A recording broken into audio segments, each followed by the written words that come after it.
ಕಡಲೆ ಇರಲಿ, ಹಲಸಂದೆ ಬೀಜ, ಕಪ್ಪು ಕಡಲೆ ಅಥವಾ ಬಿಳಿ ಕಡಲೆ, ಎಲ್ಲವೂ ಸ್ವಾದಿಷ್ಟವಾಗುತ್ತೆ.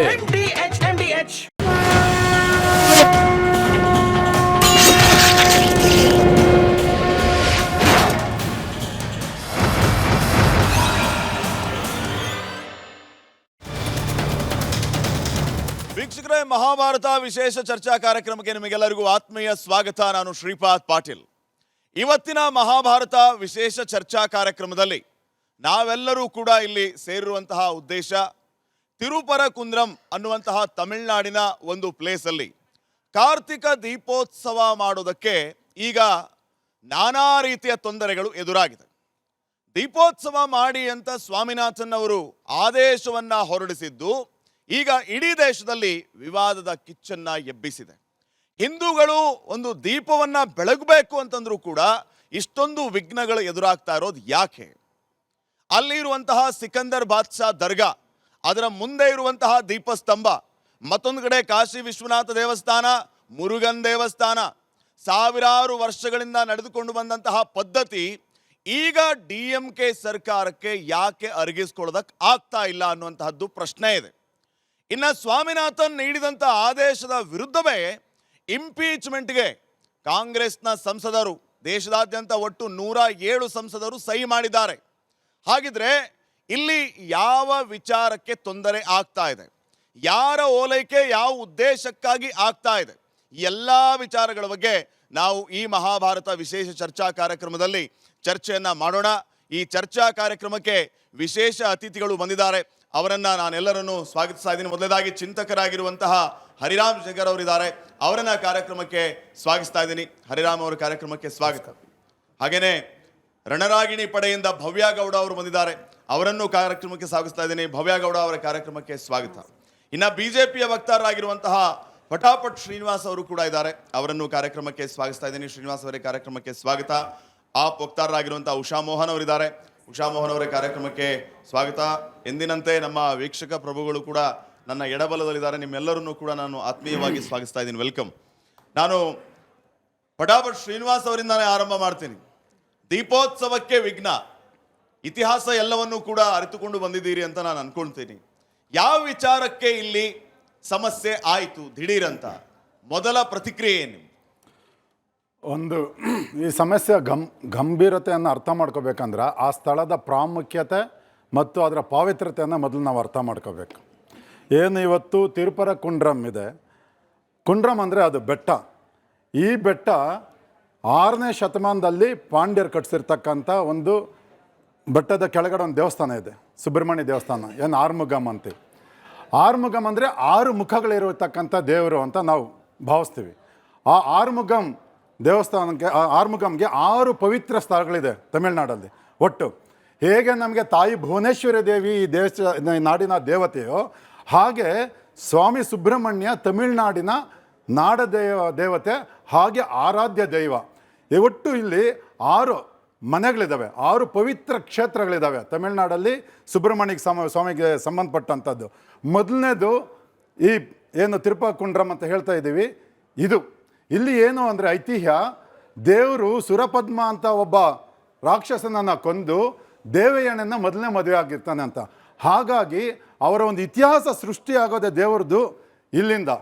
6ನೇ ಶತಮಾನದಿಂದ ಮೊನ್ನೆ 1920ನೇ ಇಸ್ವಿವರೆಗೂ ಇಲ್ಲಿ ನಿರಂತರವಾಗಿ ಕಾರ್ತಿಕ ದೀಪವನ್ನು ಹಿಂದೂಗಳು ಹಚ್ಕೊಂಡು ಬರ್ತಾಯಿದ್ರು.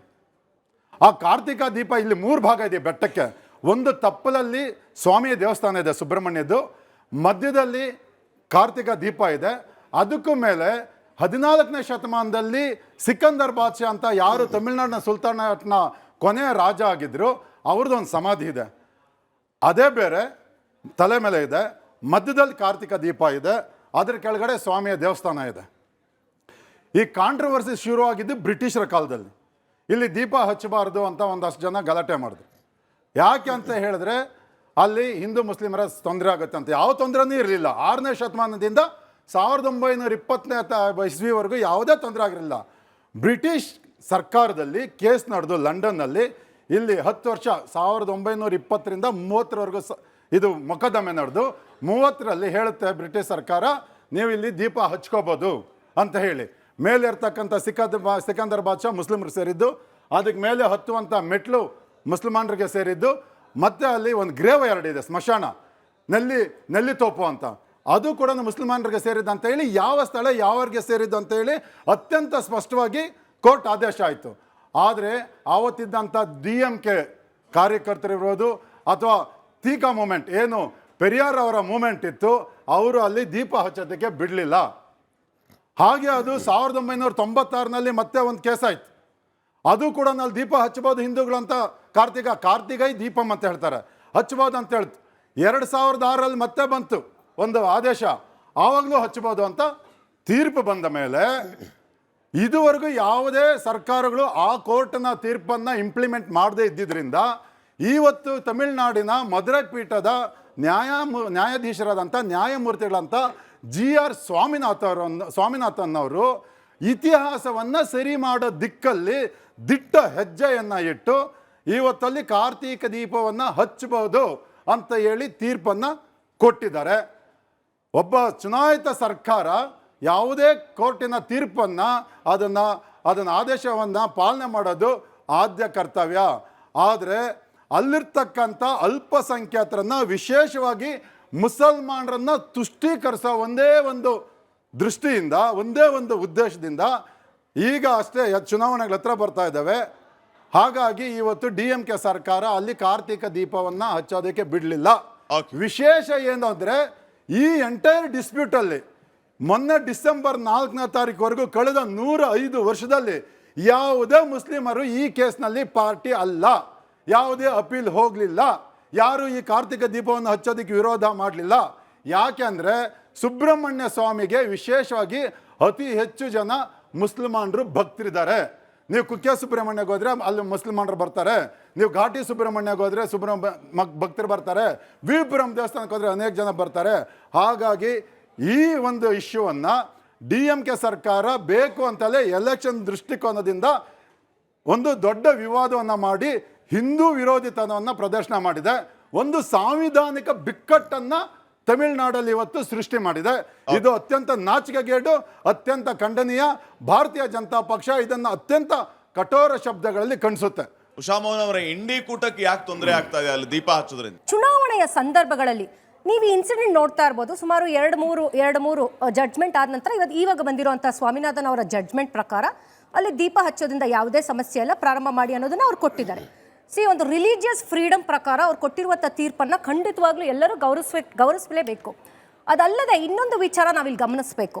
ಇತ್ತೀಚಿನ ಕೆಲವು ವರ್ಷಗಳಿಂದ, ಸರಿಸುಮಾರು ನಾವೊಂದು 15 ವರ್ಷಗಳಿಂದನೇ ಅಂತ ಅಂದ್ಕೊಳ್ಳೋಣ, ಈ ಚುನಾವಣೆಯ ಸಂದರ್ಭಗಳಲ್ಲಿ, ನಾನಿಲ್ಲಿ ಯಾವುದೇ ಪಕ್ಷ ಅಂತ ಹೇಳ್ತಿಲ್ಲ, ಅದು BJP ಆಗಿರ್ಬೋದು, ಕಾಂಗ್ರೆಸ್ ಆಗಿರ್ಬೋದು, ಜನರ ಒಂದು ಧಾರ್ಮಿಕ ವಿಚಾರಗಳಲ್ಲಿ ಮತ್ತು ಅವರ ಭಾವನೆಗಳ ವಿಚಾರಗಳ ಜೊತೆ ಒಂದು ಏನು ಹೇಳ್ಬೋದು, ಕೋಮು ಧ್ರುವೀಕರಣ ಅಂತಾನೆ ಹೇಳ್ತೀನಿ, ಅದನ್ನು ತಂದು ಇವತ್ತಿನ ದಿನ ಚುನಾವಣೆಗಳನ್ನು ನಡೆಸುವಂತಹ ಪ್ರಯತ್ನಗಳಲ್ಲಿ ಪಕ್ಷಗಳು ಒಂಥರ ಸಫಲ ಆಗ್ತಿದೆ. ನಾವೇನು ಹೇಳ್ತಾ ಇದ್ದೀವಿ ಅಂದರೆ, ನೀವು ಚುನಾವಣೆಗಳನ್ನು ನಿಮ್ಮ ಯೋಜನೆಗಳ ಮುಖಾಂತರ ನೀವು ಹೋಗಬೇಕು. ಚುನಾವಣೆ ಇನ್ನೇನು ಕೆಲವು ತಿಂಗಳುಗಳಲ್ಲಿ ನಡೆಯುತ್ತೆ. ನೀವು ಈ ರೀತಿ ಒಂದು ಧಾರ್ಮಿಕ ವಿಚಾರವನ್ನು ತಗೊಂಡು ಬಂದು 2 ಸಮುದಾಯಗಳಿಗೆ ನೀವು ಹಚ್ಚಿಟ್ಟುವಂಥ ಕೆಲಸ ಮಾಡಿದ್ರೆ, ಅಲ್ಲಿ ಇಷ್ಟು ದಿನಗಳ ಕಾಲ ಅಲ್ಲಿ ಒಂದು ಯೂನಿಟಿ ಅನ್ನೋದಿತ್ತು 2 ಸಮುದಾಯಗಳಲ್ಲಿ. ಅದನ್ನು ಹೇಳ್ತಿರೋದು ಹಿಂದೂಗಳಾಗಿರ್ಬೋದು, ಯಾವುದೇ ರೀತಿ ಗಲಾಟೆ ಗೊಂದಲಗಳಲ್ಲಿ ಇರಲಿಲ್ಲ. ಆದರೆ ಇವತ್ತು ರಾಜಕೀಯ ಪ್ರೇರಿತವಾಗಿ ಇವುಗಳನ್ನು ತಂದಿಡ್ತಿದಾರಲ್ಲ, ಅದು ನಿಜವಾಗ್ಲೂ ನಾವು ಎಲ್ಲರೂ ಸಹ ಒಂದು ಪ್ರಜ್ಞಾವಂತರಾಗಿ ಇವತ್ತು ಯೋಚನೆ ಮಾಡುವಂತಹ ದಿನಗಳು ಬಂದಿದ್ದಾವೆ. ಮತ್ತೊಂದು ವಿಚಾರ, ಇದು ದೀಪ ಬೆಳಗುವಂಥ ಅತ್ಯಂತ ಒಂದು ಕಾರ್ತಿಕ ಮಾಸದಲ್ಲಿ ನಡೆಯುವಂಥ, ಇಡೀ ತಮಿಳುನಾಡಲ್ಲ, ಇಡೀ ಸೌತ್ ಇಂಡಿಯಾ ಪೂರ್ತಿ ನಾವು ನಡೆಸ್ತೇವೆ. ಆ ಒಂದು ದೀಪವನ್ನು ಹಲವು ಭಾಗಗಳಲ್ಲಿ ತಮಿಳುನಾಡಲ್ಲಿ ಹಚ್ತಾರೆ. ಒಂದು ಅರುಣಾಚಲೇಶ್ವರ ಹತ್ರ ಅಲ್ಲೂ ಹಚ್ತಾರೆ, ಮತ್ತು ಈ ರೀತಿ ತ್ರಿಪುರಗೊಂಡ್ರಮ್ಮಲ್ಲಿ ಹಚ್ತಾರೆ. ಅಂಥ ಸಂದರ್ಭಗಳಲ್ಲಿ ಅಲ್ಲಿ ಏನು ಸಿಂಬಾಲಿಕ್ ಆಗಲ್ಲ, ದೀಪ ಹಚ್ಚೋದು ಏನು, ನಮ್ಮ ಒಂದು ಅಂಧಕಾರ ಏನಿದೆ ಅದು ತೊಲಗಲಿ, ಅಲ್ಲಿರುವಂತಹ ನೆಗೆಟಿವಿಟಿ ಹೋಗಲಿ. ಆವತ್ತಿನ ದಿನ, ಆವತ್ತು ಒಂದು ಶಿವದೀಪಂ ಅಂತ ಏನು ಹೇಳ್ತೀವಿ, ಕಾರ್ತಿಕ ದೀಪೋತ್ಸವ ದಿನ, ಇದು ಕಾರ್ತಿಕ ಮಾಸದಲ್ಲಿ, ಆವತ್ತು ಆ ಬೆಳಕಿನಿಂದ ಅಲ್ಲಿರುವಂಥ ಜನರಿಗೆ ಆ ಒಂದು ಅಂಧಕಾರ ತೊಲಗಿ ಪಾಸಿಟಿವಿಟಿ ಬರಲಿ, ಆ ಮನಸ್ಸು ಮನೆಗಳೆಲ್ಲ ಬೆಳಗಲಿ ಅಂತ. ಆದರೆ ಇವತ್ತು ಬಹಳ ಬೇಸರದ ವಿಚಾರ, ಯೋಜನೆಗಳಿಂದ ನಾವು ಮನೆಗಳನ್ನು ಬೆಳಗಬೇಕು. ಇಂಥ ಒಂದು ಧಾರ್ಮಿಕ ವಿಚಾರಗಳಿಂದ ಇವತ್ತು ರಾಜಕೀಯ ಪಕ್ಷಗಳು ಮುಂದಿಟ್ಕೊಂಡು ಆಟ ಆಡ್ತಿದೆಯಲ್ಲ, ನಿಜವಾಗ್ಲೂ ಇದಂತೂ ನಾವು ಖಂಡಿಸ್ತೇವೆ. ಅರೆ ಇಲ್ಲಿ ಕೋಮು ಸಂಘರ್ಷ ತಂದಿರೋರು ಯಾರು? ಬಿಜೆಪಿ ಅವರನ್ನು ನೀವು ಹೇಳ್ತಾ ಇದ್ದೀರಾ? ಎರಡು ಆಗಿರ್ಬೋದು. ಯಾಕೆ ಅಂತ ಹೇಳಿದ್ರೆ ಒಂದು ಕೋರ್ಟ್ ಅಲ್ಲಿ ಒಂದು ಜಡ್ಜ್ಮೆಂಟ್ ಬರುತ್ತೆ, ರಿಲಿಜಿಯಸ್ ಫ್ರೀಡಮ್ ಪ್ರಕಾರ ಅವ್ರು ಜಡ್ಜ್ಮೆಂಟ್ ಕೊಡ್ತಾರೆ. ಅಲ್ಲಿನ ದೇವಸ್ಥಾನದಲ್ಲಿ ಅವ್ರು ಹಚ್ಚಬೇಕು ಅನ್ನೋದಾಗಿದ್ರೆ ಅವ್ರು ಮಾಡ್ತಾರೆ, ಆಯ್ತಾ? ಒಂದು ಹಚ್ಚಿತ್ತು ಅಂತ ಕೆಲಸವನ್ನ ಬಿಜೆಪಿ ಮಾಡ್ತಿದೆ. ಮತ್ತೊಂದು ಅದನ್ನ ವಿರೋಧಿಸಿ ಕಾಂಗ್ರೆಸ್ ಅವರು ಐ ವಾಂಟ್ ಟು ಕಂಪ್ಲೀಟ್ ಅದನ್ನ ವಿರೋಧಿಸಿ ಕಾಂಗ್ರೆಸ್ ಅವರು ಇವತ್ತಿನ ತಡೆಯನ್ನ ಮಾಡ್ತಿದ್ದಾರೆ. ನಾ ಹೇಳ್ತಿರೋದು ಅಲ್ಲಿ ಜನರಿಗೆ ಸಮಸ್ಯೆ ಅಲ್ಲ, ಒಂದು ಹಿಂದೂ ಆಗಿರ್ಬೋದು ಮುಸ್ಲಿಂ ಸಮುದಾಯದ ಇಬ್ರು ಒಂದು ಅಣ್ಣ ತಮ್ಮಂದಿರ್ತೀರ ಅಲ್ಲಿ ಫೆಸ್ಟಿವಲ್ನ ಅಲ್ಲಿ ಅವ್ರು ಹೇಳ್ದಂಗೆ ಸುಮಾರು ಮುಸ್ಲಿಂ ಅವರೇ ಅಲ್ಲಿ ನಡೆಸುವಂತಹ ಒಂದು ಕಾರ್ಯಕ್ರಮ ಅದು. ಅಲ್ಲಿಗೆ ಹೂವಿಂದ ಹಿಡಿದು, because I have properly seen that place, ಹೂವಿನಿಂದ ಹಿಡಿದು ಎಲ್ಲ ಅಲಂಕಾರಕ್ಕೂ ಅವರು ಮುಸ್ಲಿಂ ಸಮುದಾಯದಲ್ಲಿ ಹೆಲ್ಪ್ ಮಾಡೋದು, ಅಲ್ಲಿ ಯಾವುದೇ ಗೊಂದಲಗಳಿಲ್ಲ.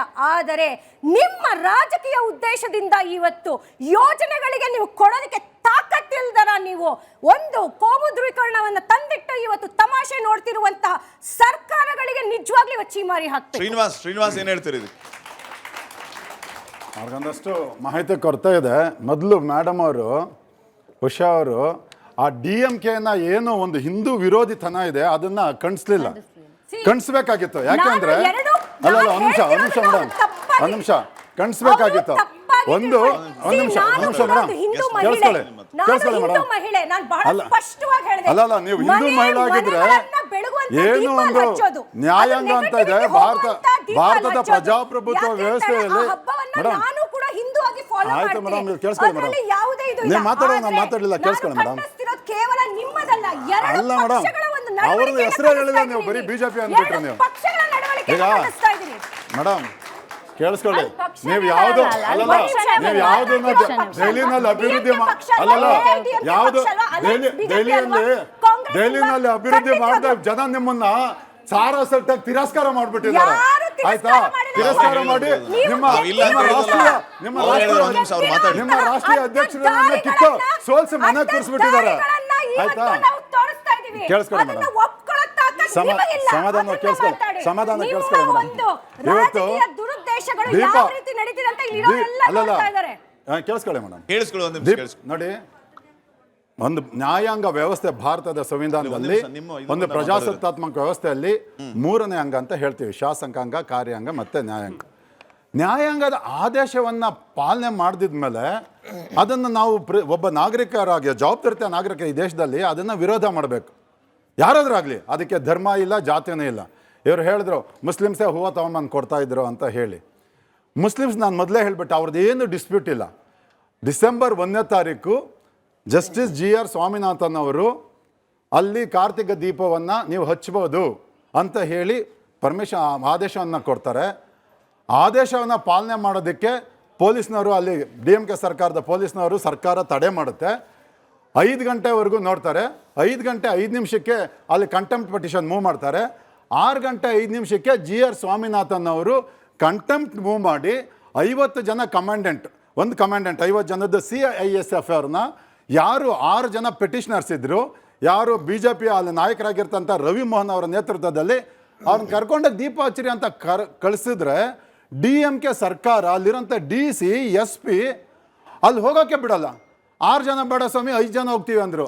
ಇಲ್ಲ ಗಲಾಟೆ ಆಗ್ಬಿಡ್ತಾ, ಇಲ್ಲಿ ಲಾ ಆ್ಯಂಡ್ ಆರ್ಡರ್ ಪ್ರಾಬ್ಲಮ್. 5 ಜನ ಹೋಗಿ ಅಲ್ಲಿ ಅಷ್ಟೊಂದು ಪೊಲೀಸ್ ಇದೆ, ರಿಸರ್ವ್ ವ್ಯಾನ್ಸ್ ಇದೆ, ಏನು ಗಲಾಟೆ ಆಗುತ್ತೆ? ಕೊನೆಗೆ 3 ಜನ ಅಂತ ಹೇಳಿದರು. 3 ಜನನೂ ಬಿಟ್ಟಿಲ್ಲ. ಕೊನೆಗೆ 2 ಹೋಗ್ತೀವಿ ಅಂದರು, 2 ಬಿಟ್ಟಿಲ್ಲ. ಕೊನೆಗೆ ಒಬ್ಬರೇ ಹೋಗಿ ದೀಪ ಹಚ್ಚಿ ಬರ್ತೀವಿ ಅಂದ್ರೆ ಅವ್ರನ್ನೂ ಬಿಟ್ಟಿಲ್ಲ.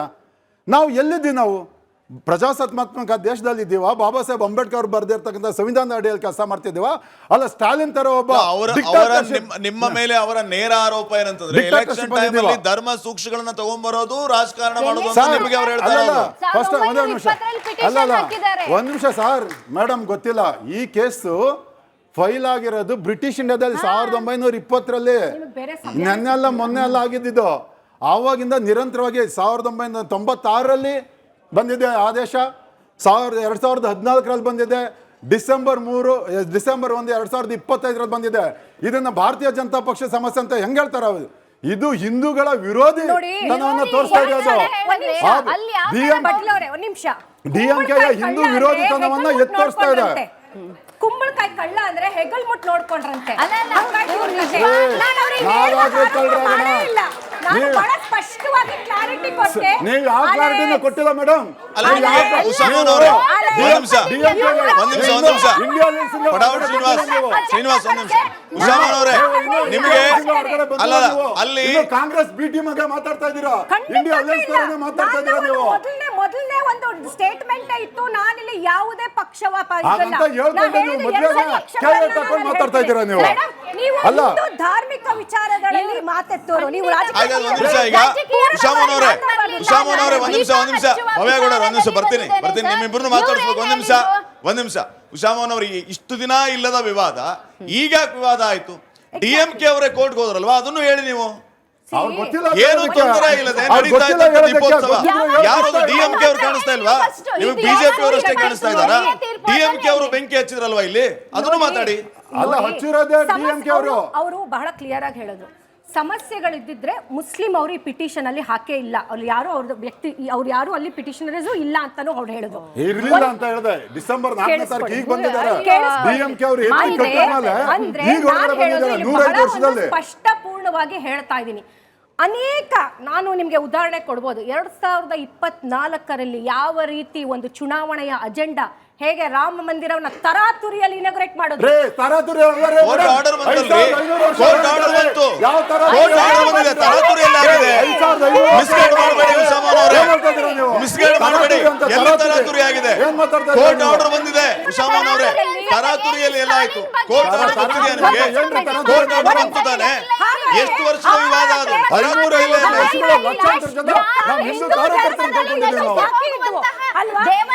ತರಾತುರಿಯಲ್ಲಿ ಆಗಿದೆ ಅದು. ತರಾತುರಿಯಲ್ಲಿ ಎಲ್ಲಾಗಿದೆ. ಒಂದ್ ನಿಮಿಷ,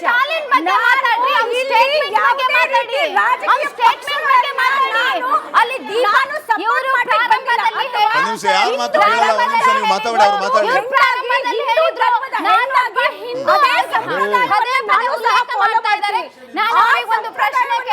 ಫಾಲೋ ಮಾಡ್ತೀನಿ. ನಾನಿಲ್ಲಿ ಹೇಳ್ತಿರೋದು ಒಂದೇ ವಿಚಾರ, ಒಂದು ಮನೆ ಮತ್ತು ಮನಸ್ಸು ಮತ್ತು ಮನೆಗಳನ್ನ ಬೆಳಗುವಂತಹ ಒಂದು ಕಾರ್ಯಕ್ರಮ. ರಿಪೀಟ್ ಮಾಡ್ತಾ ಇದ್ದಾರೆ. ತರಾತುರಿ ಅನ್ನುವಂತ ಮಾತನ್ನ ವಾಪಸ್ ತಗೊಳ್ಳಿ. ಕೋರ್ಟ್ ಆರ್ಡರ್ ಆಗಿದೆ. ಸುಮಾರು ವರ್ಷಗಳಿಂದ ಇದ್ದ ವಿವಾದ ಅದು.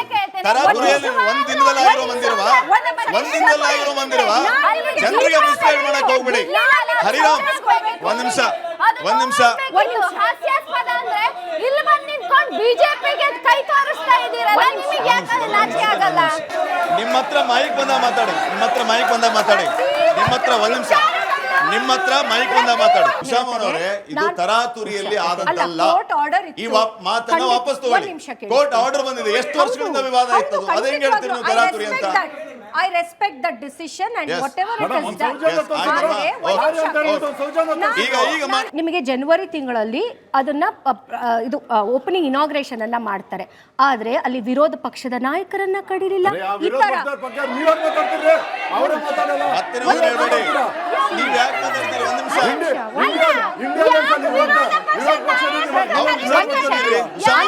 ವರ್ಷಗಳಿಂದ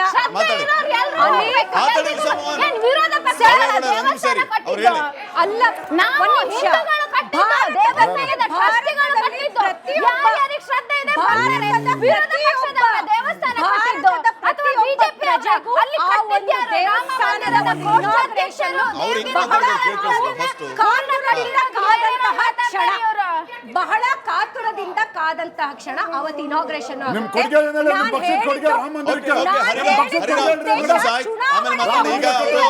ಉಸಾಮನ್ ಹೇಳಿದ್ದಾರೆ, ನಾವು ಆ ತೀರ್ಪನ್ನ ಸ್ವಾಗತಿಸ್ತೀವಿ, ಗೌರವಿಸ್ತೀವಿ, ಯಾರ ಭಾವನೆಗೂ ಧಕ್ಕೆ ತರುವಂತ ಕೆಲಸ ಇಲ್ಲ, ಕ್ಷಮೆ ಕೇಳ್ತೀನಿ ಅಂತ ಹೇಳಿದ್ದಾರೆ.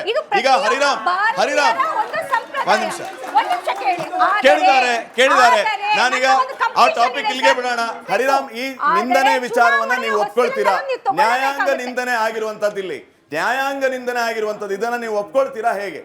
ಹಿಂದೂ ಮುಸ್ಲಿಂ ಉದಾಹರಣೆಗೆ ನೀವು ರಾಮ ಮಂದಿರ ತಗೊಂಡಾಗ ಎರಡೂ ಸಮುದಾಯಗಳ ನಡುವೆ ಒಂದಿಷ್ಟು ಕಾಂಪಿಟೇಷನ್ ಇತ್ತು. ಆದರೆ ಇಲ್ಲಿ ಸಮುದಾಯಗಳ ಇನ್ವಾಲ್ವ್ಮೆಂಟ್ ಇಲ್ಲ. ಇಲ್ಲಿ ಸಮುದಾಯಗಳು ಹಿಂದೂಗಳಾಗಲಿ ಮುಸ್ಲಿಮ್ಗಳಾಗಲಿ ಇಬ್ಬರು ಒಬ್ಬರೊಬ್ಬರು ಕರಳು ಪಟ್ಟಿಯನ್ನು ಇಟ್ಕೊಂಡು ಜಗಳಾಡುವಂಥ ಪರಿಸ್ಥಿತಿ ಇಲ್ಲ. ಇದು ಅದು ಕೋರ್ಟಲ್ಲಿದೆ ಪ್ರಕರಣ. ಕೋರ್ಟ್ ಒಂದು ತೀರ್ಪು ಕೊಟ್ಟಿದೆ. ನಮ್ಮ ಸಂವಿಧಾನ ಸ್ಪಷ್ಟವಾಗಿ ಹೇಳಿದೆ ಏನಪ್ಪ ಅಂದರೆ, ಒಂದು ಜುಡಿಷಿಯರಿ ಅನ್ನುವಂಥದ್ದು ಒಂದು ಇಂಡಿಪೆಂಡೆಂಟ್ ಒಂದು ಆರ್ಗನ್ ಆಫ್ ದಿ ಗವರ್ಮೆಂಟ್. ಅಥವಾ ಕಾನ್ಸ್ಟಿಟ್ಯೂಷನ್. ಸೊ ಅದು ಒಂದು ಪ್ರತ್ಯೇಕವಾದಂಥ ಸ್ವತಂತ್ರವಾದಂಥ ಒಂದು ಅಂಗ ಆಗಿರೋದ್ರಿಂದ ಸಂವಿಧಾನದ್ದು ಯಾವುದೇ ಸರ್ಕಾರಗಳು ಕೋರ್ಟ್ಗಳು ಕೊಡುವಂಥ ತೀರ್ಪುಗಳನ್ನು ಗೌರವಿಸುವಂಥದ್ದು ಮೊದಲು. ಆ ತೀರ್ಪಿನ ಬಗ್ಗೆ ನಮಗೇನಾದರೂ ಭಿನ್ನಾಭಿಪ್ರಾಯಗಳಿದೆ ಅದನ್ನ ಚಾಲೆಂಜ್ ಮಾಡೋವಂಥದ್ದಕ್ಕೂ ಅವಕಾಶಗಳಿದ್ದಾವೆ. ಈಗ ಹೈಕೋರ್ಟಲ್ಲಿ ಆಗಿರೋದ್ರಿಂದ ಅದನ್ನು ನೆಕ್ಸ್ಟ್ ಡಬಲ್ ಬೆಂಚ್ಗೆ ಹೋಗೋದು ಅಥವಾ ಅದನ್ನು ಸುಪ್ರೀಂ ಕೋರ್ಟ್ಗೆ ಹೋಗೋದು ಆ ಅವಕಾಶಗಳು ಖಂಡಿತವಾಗ್ಲೂ ಇದ್ದಾವೆ. ಆದರೆ ನನಗನ್ನಿಸ್ತಕ್ಕಂಥದ್ದು ಇಲ್ಲಿ ಆಗಿರುವಂಥ ಎಡವಟ್ಟು ಏನಪ್ಪ ಅಂತ ಹೇಳಿದ್ರೆ DMK ಇವತ್ತು ತಮಿಳುನಾಡಿನ ಇಡೀ ರಾಜಕೀಯವನ್ನು ನಾವು ನೋಡಿದಂಥ ಸಂದರ್ಭದಲ್ಲಿ DMKಗೆ ಒಂದು ಭಾಳ ಉದಾಹರಣೆಗೆ ಅಲ್ಲಿ ಒಬ್ಬ ಚಿತ್ರನಟ ಅಲ್ಲಿ ರಾಜಕಾರಣ ಎಂಟ್ರ್ ಆಗ್ತಿದ್ದಂಗೆ, ಅದ್ರ ಜೊತೆಗೆ ಒಂದಿಷ್ಟು BJP ಅವರು ಕೂಡ ಅಲ್ಲಿ ಎಂಟ್ರ್ ಆಗ್ತಿದ್ದಂಗೆ ಬಹುಶಃ ನನಗನ್ಸುತ್ತೆ DMKಗೆ ಅಲ್ಲಿ ಅಧಿಕಾರವನ್ನು ಕಳ್ಕೊಳ್ಳುವಂಥ ಒಂದು ಆತಂಕ ಸೃಷ್ಟಿಯಾಗಿರ್ಬೋದು. ಆತಂಕದಲ್ಲಿ DMK ಅವರು ತಮ್ಮ ತಮಿಳುನಾಡು ಲೋಕಲ್ ಪಾಲಿಟಿಕ್ಸ್ಗೆ ತಾವು ರಾಜಕೀಯವಾಗಿ ಬೇಳೆ ಬೇಯಿಸ್ಕೊಳ್ಳೋದಕ್ಕೆ ಮಾಡಿದ್ದಾರೆ. ಆದರೆ ಅವರು ದೇರ್ ರೀಜನಲ್ ಪಾರ್ಟಿ ಅದು ದೇರ್ ಪೊಲಿಟಿಕಲ್ ಕ್ಯಾಲ್ಕುಲೇಷನ್ಸ್. ಆದರೆ ನನಗೆ ಆಶ್ಚರ್ಯ ಆಗ್ತಾ ಇರತಕ್ಕಂಥದ್ದು ಒಂದು ನ್ಯಾಷನಲ್ ಪಾರ್ಟಿ ಆಗಿರುವ ಕಾಂಗ್ರೆಸ್ ಈ ಮೂರ್ಖತನಕ್ಕೆ ಯಾಕೆ ಕೈ ಹಾಕಿದೆ? They're supporting the impeachment motion. ಅವರು ಕೂಡ ಈ ಕರ್ನಾಟಕದ ಇಬ್ಬರು ಎಂಪಿಗಳು ಕಾಂಗ್ರೆಸ್ನವರು ಕೂಡ 3 ಜನ ಎಂಪಿಗಳು ಕೂಡ ಸೈನ್ ಮಾಡಿದ್ದಾರೆ. ಯಾಕೆ ಅಂತ ಹೇಳಿದ್ರೆ ಈಗ ಕಾಂಗ್ರೆಸ್ನವರು ಎಲ್ಲರನ್ನೂ ಬಿ ಟೀಮ್ ಅಂತಾರೆ, ಬಿಜೆಪಿ ಬಿ ಟೀಮ್ ಅಂತ. ಆಮ್ ಆದ್ಮಿ ಅವರು ಬಿಜೆಪಿ ಬಿ ಟೀಮು, BSP ಅವರು ಬಿಜೆಪಿ ಬಿ ಟೀಮು, ಈ KRS ಅವರು ಬಿಜೆಪಿ ಬಿ ಟೀಮು. ಆದ್ರೆ ಇವತ್ತು ಆಮ್ ಆದ್ಮಿ ಪಾರ್ಟಿ ಅವರು ಇಂಡಿ ಒಕ್ಕೂಟದಲ್ಲಿ ಇದ್ರು. ಈಗ ನಾನು ಹೇಳ್ತಾರೆ ಈಗ ಕಾಂಗ್ರೆಸ್ ಅವ್ರು ಏನ್ ಮಾಡ್ತಾರೆ ಅಂದ್ರೆ ಅವ್ರನ್ನ ಯಾರು ಟೀಕೆ ಮಾಡ್ತಾರೆ, ಅವ್ರನ್ನ ಯಾರು ಬೈತಾರೆ, ಅವ್ರನ್ನ ಬಿಜೆಪಿ ಜೊತೆ ಸೇರಿಸ್ಬಿಡ್ತಾರೆ. ನಾನು ಹೇಳ್ತಾ ಇರೋದು ಈಗ ಬಿಜೆಪಿಗೆ ನೀವು ಜನರನ್ನ ಒಳಗೆ ಹೋಗೋದಕ್ಕೆ ಮಾಡ್ತಾ ಇರೋದು ಯಾರು? ಜುಡಿಷಿಯರಿಯನ್ನ ಅಪಹಾಸ್ಯ ಮಾಡಿರ್ತಕ್ಕಂಥದ್ದು, ಜುಡಿಷಿಯರಿಯನ್ನ ಅವಮಾನ ಮಾಡಿರ್ತಕ್ಕಂಥದ್ದು, ಮತ್ತೆ ಜಡ್ಜ್ಗಳನ್ನ ಅವಮಾನ ಮಾಡಿರ್ತಕ್ಕಂಥದ್ದು ಕಾಂಗ್ರೆಸ್ಗೆ ಮೊದಲಲ್ಲ ಇದು.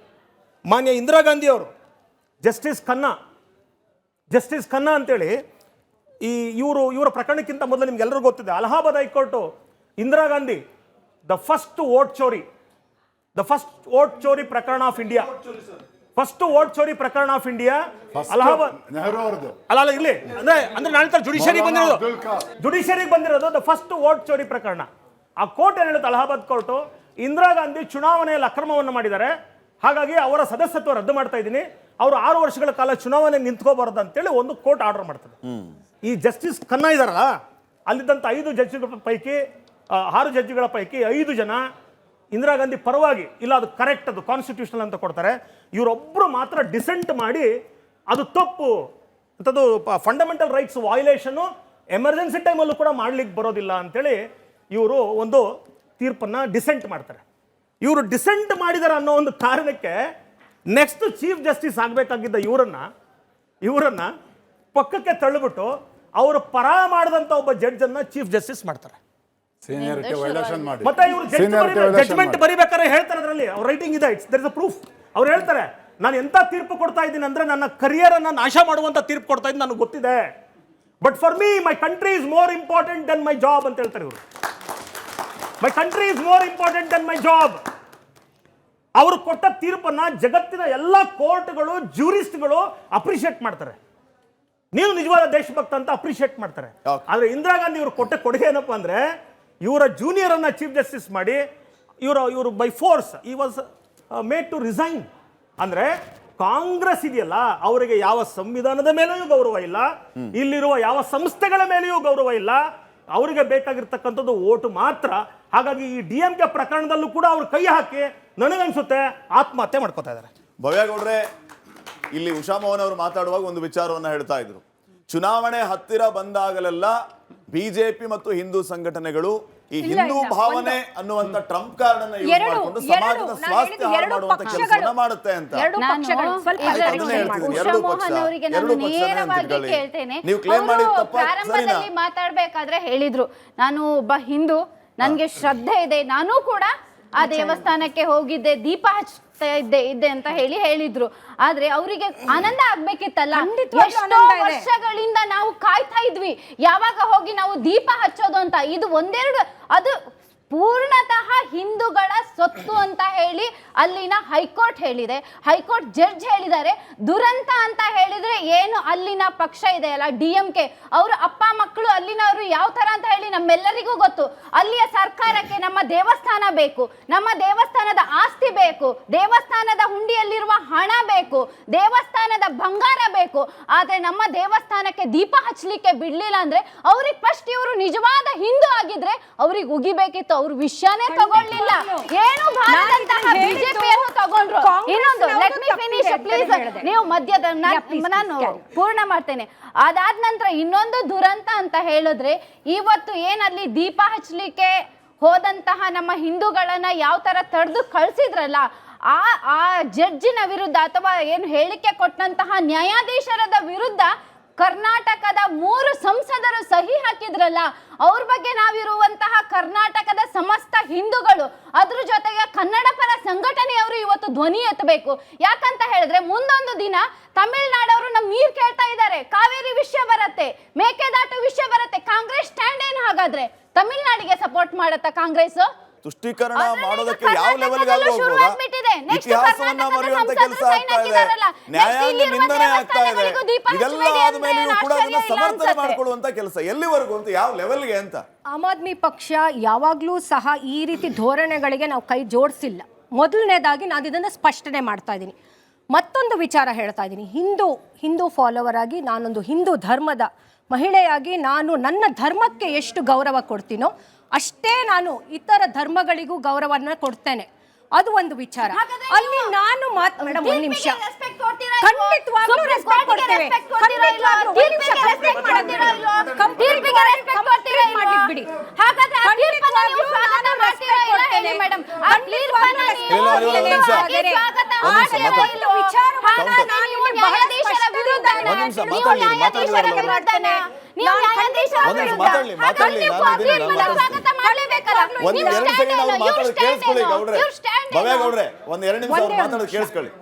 ನಾನು ಯಾವುದೇ ರೀತಿ ಇಲ್ಲಿ ತೀರ್ಪಿನ ವಿಚಾರವಾಗಿ ನಾನು ಮಾತಾಡ್ತಿಲ್ಲ.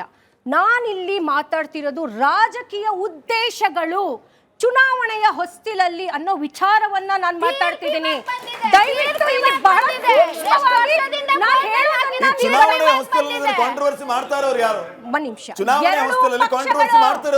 ಎರಡು ಪಕ್ಷಗಳು ಟಿಎಂಸಿ ಐಡಿಎಂಕೆ, ಎರಡೂ ಪಕ್ಷಗಳು, ಅವುಗಳ ಜೊತೆಗೆ ನ್ಯಾಷನಲ್ ಪಾರ್ಟಿಗಳಾದಂತಹ ಇಬ್ರು ಅಲಯನ್ಸ್, ಅಂದ್ರೆ ನಾನು ಉದಾಹರಣೆ 4 ಪಕ್ಷಗಳನ್ನ ಸೇರಿಸಿ ಹೇಳ್ತಾ ಇದ್ದೀನಿ. ಇವತ್ತಿನ ದಿನ ದೀಪ ಬೆಳಗೋ ವಿಚಾರದಲ್ಲಿ ಅಲ್ಲಿ ಒಂದು ಕೋರ್ಟಿನ ತೀರ್ಪುವನ್ನ ಖಂಡಿತವಾಗ್ಲೂ ಅಲ್ಲಿರುವಂತಹ ಸರ್ಕಾರವು ಅದನ್ನ ಫಾಲೋ ಮಾಡಬೇಕಾಗಿತ್ತು. ಆ ಒಂದು ಕಾಂಗ್ರೆಸ್ಸಿನ ಮೈತ್ರಿಕೂಟದ ಜೊತೆಗೆ ಇವತ್ತು ಅಲ್ಲಿ ಒಂದು ರಾಜಕೀಯದ ಒಂದು ಕುತಂತ್ರವನ್ನ ಪ್ರಾರಂಭ ಮಾಡಿ ಶುರು ಮಾಡಿದ್ದಾರೆ. ಮತ್ತೊಂದು ಕಡೆ ಬಹಳ ಒಂದು ಶಾಂತಿಯುತವಾಗಿ ಧಾರ್ಮಿಕ ವಿಚಾರಗಳಲ್ಲಿ ನಾವು ಎತ್ತಿದ ಕೈ ಅಂತ ಹೇಳಿ ಓಡಾಡುವಂತಹ ಬಿಜೆಪಿ ಪಕ್ಷದವರು ಅಲ್ಲಿ ಮನವೊಲಿಸಿ ಒಂದು ರೀತಿಯ ಮತ್ತೊಂದು ಪ್ರಯತ್ನವನ್ನು ಮಾಡಬಹುದಾಗಿತ್ತು. ಒಂದು ಈ ಎರಡು. ಮೂರನೇ ವಿಚಾರ ನಾನಿಲ್ಲಿ ಏನ್ ಹೇಳಕ್ ಬರ್ತೀನಿ ಅಂದ್ರೆ, ಒಂದು ಸಮುದಾಯದ ಒಂದು ಭಾವನೆಗಳಿಗೆ ಧಕ್ಕೆ ತರುವಂತ ವಿಚಾರಗಳು ಇವು. ಅದರಲ್ಲೂ ಇವತ್ತು ನಾವು ಅಲ್ಲ, ನೀವು ಎಲ್ಲಾ ಪಾರ್ಟಿ ಅಂತ ಹೇಳ್ತಾ ಇದ್ದೀರಿ ಉಷಾಮನ್ ಅವರೇ, ಎಲ್ಲಾ ಪಾರ್ಟಿ ಅಂತ ಹೇಳ್ತಾ ಇದ್ದೀರಿ. ಮಾತಾಡುವಾಗ ಬಿಜೆಪಿ ಅಂತ. ಎಲ್ಲಾ ಪಾರ್ಟಿಗಳು ಸಮಾಜದ ಸ್ವಾಸ್ಥ್ಯವನ್ನ ಹಾಳು ಮಾಡ್ತಾ ಇದೆ ಅಂತಂದ್ರೆ ಎಲ್ಲಾ ಪಾರ್ಟಿ ಹೆಸರು ತಗೊಳ್ಳಿ, ಎಲ್ಲಾ ಪಾರ್ಟಿ ಹೆಸರು ತಗೊಳ್ಳಿ. ನಿಮ್ಮ ಸರದಿ ಬಂದಾಗ ಮಾತಾಡಿ, ನಾನು ಬರ್ತೀನಿ ನಿಮ್ಮ ಹತ್ರ. ಒಂದು ನಿಮಿಷ ದಯವಿಟ್ಟು.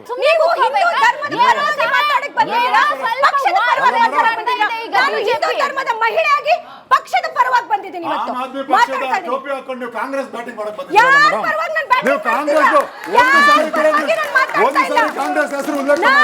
ಪರವಾಗಿ ಮಾತಾಡ್ತಾ ಇಲ್ಲ.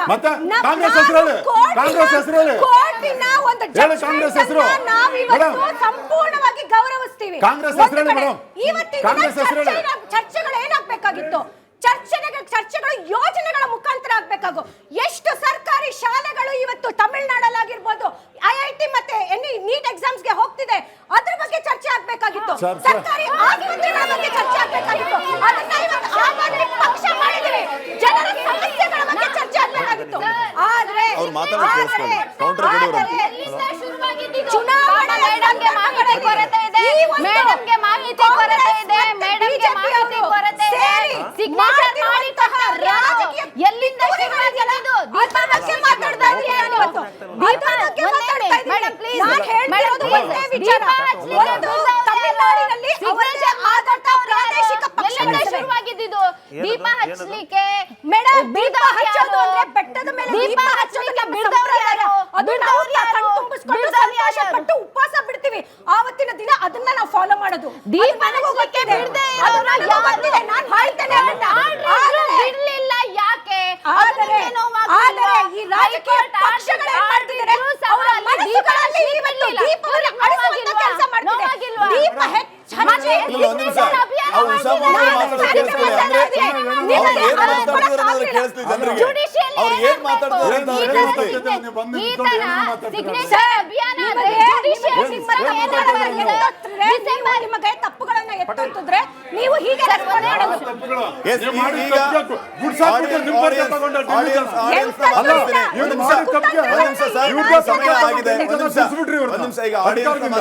ಬಿಜೆಪಿ ಅವರ ಹತ್ರ ಒಂದು ಪ್ರಶ್ನೆ, ನಿಜವಾಗ್ಲೂ ನಿಮ್ಗೆ ದೀಪ ಹಂಚ್ಬೇಕಂತ ಮನ್ಸಲ್ಲಿದ್ರೆ ದಯವಿಟ್ಟು ನೀವು DMK ಇಬ್ರು ಹಿಂದೆ ಬನ್ನಿ, ದೀಪ ಆರಾಮಾಗಿ ಹಂಚ್ಬೋದು.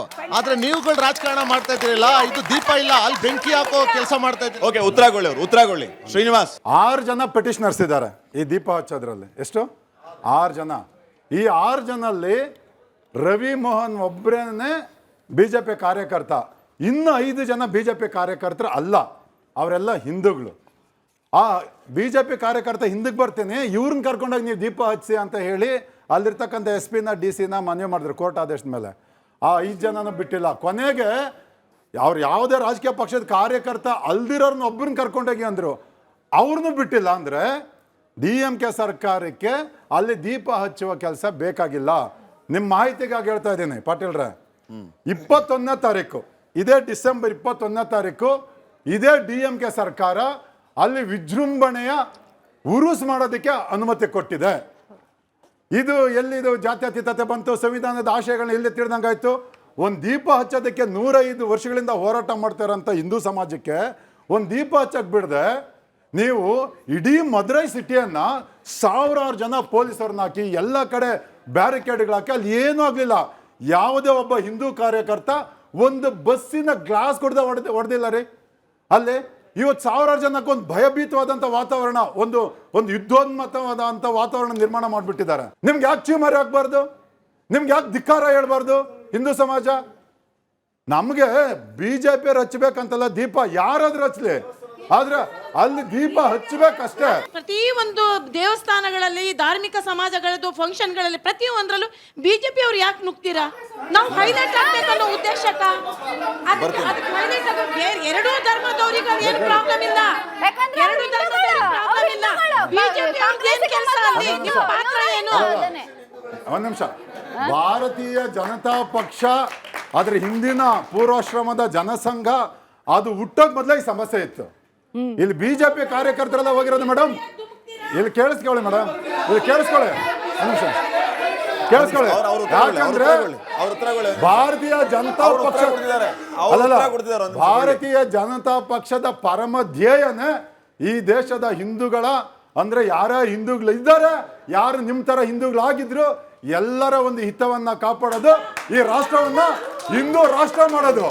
ಹಾಗಾಗಿ ನಾವು ಇದ್ದೇ ಇರ್ತೀವಿ ಮೇಡಮ್, ಇದ್ದೇ ಇರ್ತೀವಿ ನಾವು. ದಂಗೆ ಅಲ್ಲ ಪಾಪ.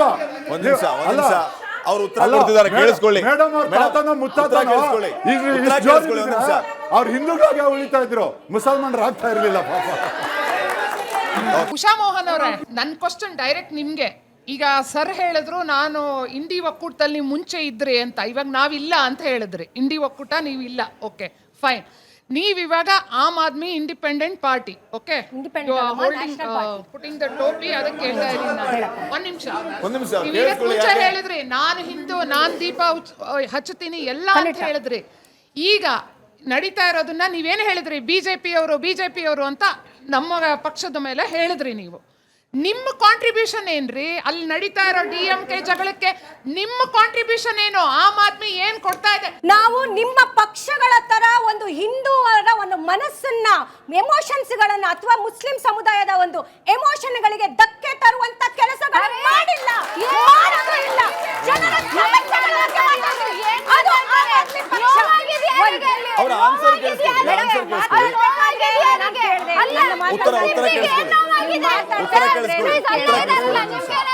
ಮೇಡಮ್ ಉತ್ತರ ಕೇಳಿಸ್ಕೊಳ್ಳಿ. ಒಂದ್ ನಿಮಿಷ ಬೊಮ್ಮೇಗೌಡ್ರೆ, ಉತ್ತರ ಅವ್ರು ಉತ್ತರ ಕೊಡ್ಲಿ. ನಿಮ್ ಸಮಯ ಇಲ್ಲ ಈಗ. ಒಂದ್ ನಿಮಿಷ ಅವ್ರು ಉತ್ತರ ಕೊಡ್ಲಿ, ಉತ್ತರ ಕೇಳಿಸ್ಕೊಳ್ಳಿ. ಒಂದ್ ನಿಮಿಷ ಅವ್ರು ಉತ್ತರ ಕೊಡ್ಲಿ, ಅವ್ರು ಉತ್ತರ ಕೊಡ್ಲಿ. ಅಲ್ಲ ನಿಮ್ದು ಹೇಳೋ ಆಯ್ತು ನೋವು. ನಾವು ನನಗೆ ಯಾವುದೇ ರೀತಿ ಜಾತಿ ರಾಜಕೀಯ ಮಾಡಿಲ್ಲ. ನಾವು ಮಾಡಿರೋದು ಜನರ ಸಮಸ್ಯೆಗಳಿಗೆ ಧ್ವನಿಯಾಗಿ ನಿಂತು 12 ವರ್ಷಗಳಲ್ಲಿ ಒಂದ್ ನಿಮಿಷ, ಏಕೈಕ ಪಕ್ಷ ಭಾರತದಲ್ಲಿ ಜನರ ಪರವಾಗಿ ಅಲ್ಲ ನಿಂತಿದ್ದೇವೆ. ಹೇಳು. ಒಂದು. ಇರಿ ಮೇಡಮ್, ಒಂದ್ ನಿಮಿಷ, ಒಂದ್ ಪ್ರಶ್ನೆ, ಒಂದ್ ಇಲ್ಲ, ಅವ್ರು ಉತ್ತರ ಕೊಡ್ಲಿ. ಉತ್ತರ ಕೊಡಿ. ಅದೇ ರೀತಿ ಇಲ್ಲ, ಒಂದ್ ಪ್ರಶ್ನೆ ಉತ್ತರ ನಾವು ಅಲ್ಲ, ಯಾರು ಆನ್ಸರ್ ಕೊಡ್ಲಿ ಅವರು. ಆನ್ಸರ್ ಮಾಡ್ಲಿ, ನಾನು ಕೊಡ್ತೀನಿ. ಅಲ್ಲ. ಯಾರ ಒಂದು ಭಾವನೆಗಳಿಗೆ ಅವ್ರು ನಾವು ಆನ್ಸರ್ hurt ಮಾಡ್ಲಿ, ಅವ್ರು ಮಾಡಿಲ್ಲ. ಆನ್ಸರ್ ಮಾಡ್ಲಿ. ನಾವು ಅಲ್ಲ, ಯಾರ ಅದ್ರ ಜೊತೆ ಒಂದು ಭಾವನೆಗಳಿಗೆ ಆಯ್ತು, ಒಂದ್ ನಿಮಿಷ hurt ಇರಿ. ಮಾಡಿಲ್ಲ. ನಾವು ಒಂದ್ ನಿಮಿಷ ನಿಮ್ಗೆ ಕೊಡ್ತೀನಿ ನಾನು. ಎಲ್ಲರಿಗೂ ಬರ್ತೀನಿ. ಆನ್ಸರ್ ಮಾಡ್ಲಿ. ಒಕ್ಕೂಟದಲ್ಲಿ ನಾವು ಇದ್ದಾಗ ಒಂದು ಸೆಕ್ಯುಲರಿಸಂ, ಒಂದು ಸೆಕ್ಯುಲರಿಸಂ ಎಂತ ಸೆಕ್ಯುಲರಿಸಂ ಇವ್ರದ್ದು ಅಂದ್ರೆ ಮತ್ತೆ ಒಂದ್ ನಿಮಿಷ ಕೇಳ್ಕೊಳ್ರಿ ಮೇಡಮ್. ಇವರ ಒಂದು ಅಲ್ಲ. ಆಡಳಿತ, ಒಂದು ಏಕ ಅಧಿಪತ್ಯ ಆಡಳಿತವನ್ನ ವಿರೋಧಿಸಿ ನಾವು ಇಂಡಿ ಒಕ್ಕೂಟದಲ್ಲಿದ್ವಿ. Secularism ಈ ಪದದ ನಮ್ಗೆ ಅದು ಪೂರ್ಣ ಮುಳುವಾಯ್ತು. ಈಗೇನೆ ಕಾಚೆ ಬಂದ್ರಿ? Secularism ಈಗೇನೆ ಕಾಚೆ ಬಂದ್ರಿ? Secularism ಈಗ ಏನ ಕಾಚೆ ಬಂದ್ರಿ? ಅವ್ರ ಆಡಳಿತ ಒಪ್ಕೊಂಡ್ ಬಂದ್ರ? ನೋಡಿ ಸರ್, ಅವರ ಆಡಳಿತ ಒಪ್ಕೊಂಡು ಆಚೆ ನೋಡಿ ಬಂದ್ರ ಆಗಿದ್ರೆ? ಸರ್, ನಾವು ಇಂಡಿ ಒಕ್ಕೂಟ ಬಹಳ ಕ್ಲಿಯರ್ ಒಂದ್ ನಿಮಿಷ ಅವ್ರು ಮಾತಾಡೋದು ಕೇಳಿಸ್ಕೊಳ್ಳಿ, ಒಂದು 30 ಸೆಕೆಂಡ್. ಸೇರೋದಕ್ಕೆ ಮುಂಚೆನೂ ಹೇಳಿದ್ವಿ, ಲೋಕಸಭೆಯ ಚುನಾವಣೆಗೋಸ್ಕರ ಇದನ್ನ ನೀವು ಎಲ್ಲಿ ಬೇಕಾದ್ರೂ ಅವಕಾಶ ಯಾವ ಬಂದಾಗ ಲೀಡರ್ಸ್ ರಾಜಕಾರಣ ಬೇಕಾದ್ರೂ ಮಾಡ್ತೀವಿ ನಾವು ಅಂತ ಒಳಗಡೆ ಸರ್, ಹೋದ್ರು. ನಿಮ್ಮ ಅವಕಾಶ ತರ ಬರ್ಲಿಲ್ಲ, ಜನರ ಹೊರಗಡೆ ಬಂದ್ಬಿಟ್ರು. ಭಾವನೆಗಳ ಮೇಲೆ ನಾವು ಅವಕಾಶ ತಗೊಂಡಿಲ್ಲ ಸರ್. ಜನರ ಒಂದು ಭಾವನೆಗಳ ಮೇಲೆ ನಾವು ಅವಕಾಶ ತಗೊಂಡಿಲ್ಲ. ಒಂದ್ ನಿಮಿಷ. ದಯವಿಟ್ಟು ಇದನ್ನ ಕರೆಕ್ಷನ್ ಕೇಳಿ, ಮಾಡ್ಕೊಳ್ಳಿ. ಕೇಳಿ. ನಾವು ಒಂದ್ ನಿಮಿಷ. ಇಂಡಿ ಇವ್ರ ಪಕ್ಷ ಒಕ್ಕೂಟದಲ್ಲಿ ಇವ್ರ ನಿಮ್ಮ ಒಂದು ಸರ್ವಾಧಿಕಾರಿ ಧೋರಣೆಯನ್ನು ಖಂಡಿಸಿ ಒಂದಾದ್ವಿ. ಸೆಕ್ಯುಲರ್ ಅಂತ 2-3 ಸಾರಿ ಹೇಳಿದ್ರು. ಇವ್ರು ಎಂತ ಸೆಕ್ಯುಲರ್ ಅಂದ್ರೆ ಕೋವಿಡ್ ಬಂದ ಸಂದರ್ಭದಲ್ಲಿ ಹಿಂದೂಗಳು ಸತ್ತೋಗ್ಬಿಟ್ರೆ ಡೆಲ್ಲಿನಲ್ಲಿ 5 ಲಕ್ಷ, ಮುಸ್ಲಿಂ ಡಾಕ್ಟರ್ ಸತ್ತಿರೋ 1 ಕೋಟಿ ಕೊಟ್ಟು ಸೆಕ್ಯುಲರ್ ಪಾರ್ಟಿ ಅವ್ರದ್ದು. 1 ಕೋಟಿ. ಇದು ಇವ್ರು ಸೆಕ್ಯುಲರ್ ಕ್ರೆಡೆನ್ಷಿಯಲ್ಸ್. ಸುಮ್ಮನೆ ಕತೆ ಹೇಳ್ತಾ ಇದೀರ ರೀ. ಯಾರ ಕಂಟ್ರೋಲ್ ಅಲ್ಲಿ ಇತ್ತು ಅದು? ಒಂದ್ ನಿಮಿಷ ಅದು ಇರಪ್ಪ. ಎಚ್ ಡಿ ಅವರ ಕೇಳಿ control ಅಲ್ಲಿ ಇತ್ತು. ಕ್ವಶನ್ 1 ಕೋಟಿ. ಒಂದ್ ನಿಮಿಷ, ಆಯ್ತು, ಆಯ್ತು, ಒಂದು ಕೋಟಿ. ಆದ್ರೆ ಇವ್ರು ಸೆಕ್ಯುಲರ್. ಒಂದ್ ನಿಮಿಷ ಇರಿ, ಒಂದ್ ನಿಮಿಷ ಇರಿ, ಒಂದ್ ನಿಮಿಷ ಇರಿ. ತಪ್ಪಾಡ್ರೆ ನಿಜ ಆಯ್ತು. ಏನು ಕಾಮನ್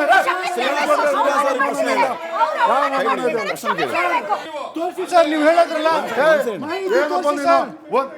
ಡಾಕ್ಟರ್ಗೆ 1 ಕೋಟಿ ಕೊಟ್ಟಿದ್ವಂದ್ರೆ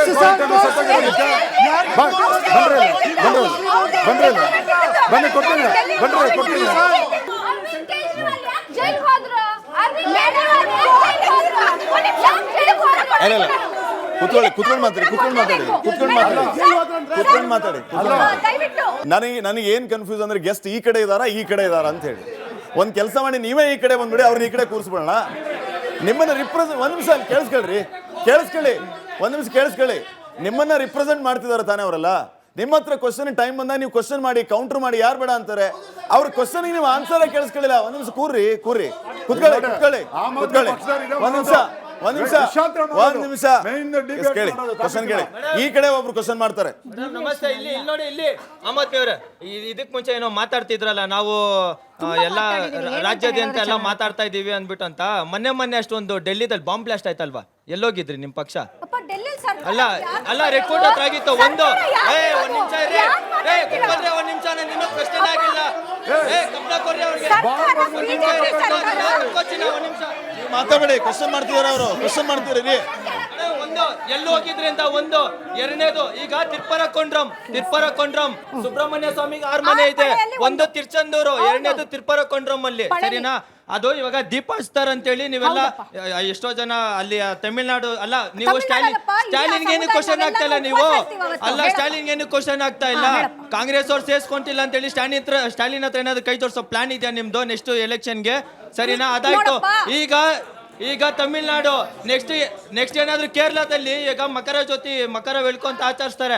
ಅಲ್ಲೇನಾದ್ರೂ ಇದೇ ತರ ಒಂದು ಘಟನೆ ಆದಾಗ ಹಿಂದೆ ಸರಿತೀರಾ ಇಲ್ಲ ಮುಂದೆ ಹೋಗಿ ಮಾತಾಡ್ತೀರಾ? ಅಲ್ಲ, ನೀವು ಹಿಂದೂ ಅಂತ ಹೇಳ್ತಾ ಇದೀರಾ. ಮೋಸ್ಟ್ಲಿ ಬಹುಶಃ ನಿಮ್ಮ ಹೆಸರು ಚೇಂಜ್ ಮಾಡ್ಕೊಬೇಕಂತ ಅನ್ಸುತ್ತೆ. ಖಂಡಿತವಾಗ್ಲಿಲ್ಲ. ನಾನು ಹಿಂದೂ. ಆನ್ಸರ್ ಮಾಡ್ತಾರೆ, ಕೇಳಿಸ್ಕೊಳ್ಳಿ. ಒಂದ್ ನಿಮಿಷ. ಬಹಳ ಅದ್ಭುತವಾದ ಪ್ರಶ್ನೆ ಕೇಳಿದ್ರೆ ನೀವು. ಉತ್ತರನೂ ಒಂದು ರಾಜಕೀಯ ಪಕ್ಷ ನೋಡಿ, ಬರುತ್ತೆ. ಬಿಜೆಪಿ ಆನ್ಸರ್ ಮಾಡಲಿ. ಪ್ರಾದೇಶಿಕ ಪಕ್ಷಗಳಲ್ಲಿ ಈಗ ತಮಿಳುನಾಡಲ್ಲಿ ಪ್ರಾದೇಶಿಕ ಪಕ್ಷ ಆಳ್ತಿರೋದಲ್ವಪ್ಪ DMK, ಅವ್ರಿಗೆ ಆಪೋಸಿಷನ್ AIDMK ಇದೆ. ಪ್ರಾದೇಶಿಕ ಪಕ್ಷಗಳ ಜೊತೆಗೆ ಆ ಪ್ರಾದೇಶಿಕ ಪಕ್ಷದ ಒಳಗೆ ಹೋಗಿ ಒಂದು ಪಕ್ಷಗಳನ್ನ ಒಡೆದು ಮಾಡುವಂಥದ್ದು ನಿಮ್ಮ BJP ಸರ್ಕಾರಗಳು. ಮಹಾರಾಷ್ಟ್ರ, ಬಿಹಾರ್, UP, ನಾನು ಕೊಡ್ತೀನಿ ಉತ್ತರ. ರಾಜಕೀಯ ಎಲೆಕ್ಷನ್ಗಳ ಸಮಯದಲ್ಲಿ ಪ್ರಾದೇಶಿಕ ಪಕ್ಷಗಳಿಗೆ ಪಾಪ ಹೋಗಿ ಒಡೆದು ಮನೆ ಕಟ್ಟುವಂತ ಕೆಲಸ JDS ಪಕ್ಷ ಇವತ್ತು ಬನ್ನಿ, JDS ಪಕ್ಷ ಕರ್ನಾಟಕದಲ್ಲಿ ಕಂಪ್ಲೀಟ್ ಮುಳುಗಿಸ್ಬಿಟ್ಟಿದ್ದಾರೆ.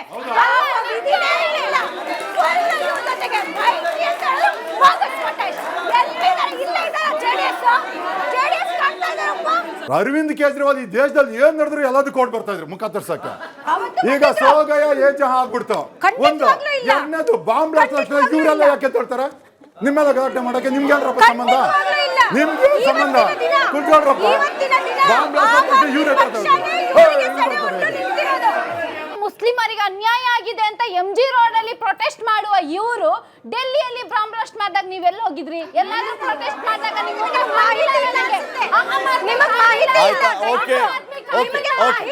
ಪ್ರಶ್ನೆ ಕೇಳಿ. ಒಂದ್ ನಿಮಿಷ ಭವ್ಯ ಆಯ್ತು, ನಿಮ್ ಟೈಮ್ ಆಯ್ತು, ನಿಮ್ಮ ಸಮಯ ಆಯ್ತು. ಓಕೆ ಭವ್ಯ ಗೌಡ್ರೆ ಒಂದ್ ನಿಮಿಷ. ಹರಿರಾಮ್ ಅವರಿಗೆ ಒಂದು ಕ್ವಶನ್ ಇದೆ ಇಲ್ಲಿ. ಸ್ವಾಮಿನಾಥನ್ ಅವರು ಒಂದು ಆದೇಶ ಕೊಟ್ಟರು ದೀಪಾಚೆ ಅಂತ, ಅದನ್ನು ಸರ್ಕಾರ ಮಾಡಲಿಲ್ಲ, ಇಂಪ್ಲಿಮೆಂಟ್ ಅವ್ರ ಮೇಲೆ ತಂದರು. ಆದರೆ ಅದು ಹೈಕೋರ್ಟ್ ಆರ್ಡರ್ನ ಇಂಪ್ಲಿಮೆಂಟ್ ಮಾಡಲಿಲ್ಲ ಅಂದ್ರೆ ಅಧಿಕಾರಿಗಳು ಸಸ್ಪೆಂಡ್ ಮಾಡಬೇಕಾಗಿತ್ತು. ಹೈಕೋರ್ಟ್ ಯಾಕೆ ಆದೇಶ ಕೊಡಲಿಲ್ಲ ಈ ವಿಷಯದಲ್ಲಿ? ಇನ್ನೊಂದು ಕ್ವಶನ್, ಅವ್ರು ಉಷಾ ಮೇಡಮ್ ಅವ್ರು ಇಷ್ಟೆಲ್ಲ ಮಾತಾಡ್ತಾರಲ್ಲ, ಇವ್ರ ಪಕ್ಷನೇ ಖಾಲಿಸ್ತಾನ್ಗಳ ಜೊತೆಗಿದ್ದವರು, ಫೋರ್ಟ್ ಫೌಂಡೇಶನ್ದವ್ರ ಜೊತೆಗೆ ಇವ್ರು ಏನ್ ದೇಶದ್ರೋಹಿ ಮಾತಾಡ್ತಾರೆ? ಇವ್ರ ದೇಶದ್ರೋಹಿ ಪಕ್ಷ ಇವ್ರದ್ದು. ಇವ್ರು ಏನ್ ದೇಶದ ಬಗ್ಗೆ ಮಾತಾಡ್ತಾರೆ ಇವರು? ಬಹಳ ಒಳ್ಳೆ ಪ್ರಶ್ನೆ ಕೇಳಿದ್ರು. ಒಂದು ಏನಂತ ಹೇಳಿದ್ರೆ, ಒಂದು ಕೋರ್ಟಿನ ಆದೇಶವನ್ನ ಉಲ್ಲಂಘನೆ ಮಾಡಿದಂಥ ಸಂದರ್ಭದಲ್ಲಿ ಅದು ಕಂಟೆಂಪ್ಟ್ ಆಗ್ತದೆ. ಸೊ ಕಂಟೆಂಪ್ಟ್ ಆಗ್ತದೆ, ಹಾಗಾಗಿ ಕೋರ್ಟ್ಗೆ ಹೋಗ್ಬೋದಾಗಿತ್ತು. ಒಂದು ಯಾರು ಪಾರ್ಟಿ ಇದ್ದಾರೆ, ಯಾರು ಆ ಕೇಸಲ್ಲಿ ಪಾರ್ಟಿ ಇದೆ, ಅವರು ಕೋರ್ಟ್ ಕಂಟೆಂಪ್ಟ್ಗೆ ಹೋಗ್ಬೋದಾಗಿತ್ತು. ನನಗೆ ಗೊತ್ತಿಲ್ಲ ಅಲ್ಲಿ ಕಂಟೆಂಪ್ಟ್ ಹೋಗಿದ್ದಾರೆ ಏನೋ ಗೊತ್ತಿಲ್ಲ, ಬಟ್ ಕಂಟೆಂಪ್ಟ್ಗೆ ಹೋಗ್ಬೇಕು. ಕಂಟೆಂಪ್ಟ್ಗೆ ಹೋಗ್ಬೇಕು. ಕಂಟೆಂಪ್ಟ್ ಆಯಿತು ಅಂತ ಹೇಳಿದ್ರೆ ಆ ಆರ್ಡರನ್ನು ಮತ್ತು ಜಾರಿ ಮಾಡುವ ಪ್ರಕ್ರಿಯೆಯೊಳಗೆ ಯಾರದನ್ನ ಮಾಡಿಲ್ಲ ಅಥವಾ ಯಾರು ಅಡ್ಡಿ ಇದ್ದಾರೆ ಅವರು ಕೋರ್ಟ್ ಅವ್ರ ಮೇಲೆ ಒಂದು ಆ್ಯಕ್ಷನ್ ಏನು ಬೇಕೋ ಅದು ಲೀಗಲ್ ಆಗಿ ತಗೋಬೋದು. ಒಂದು.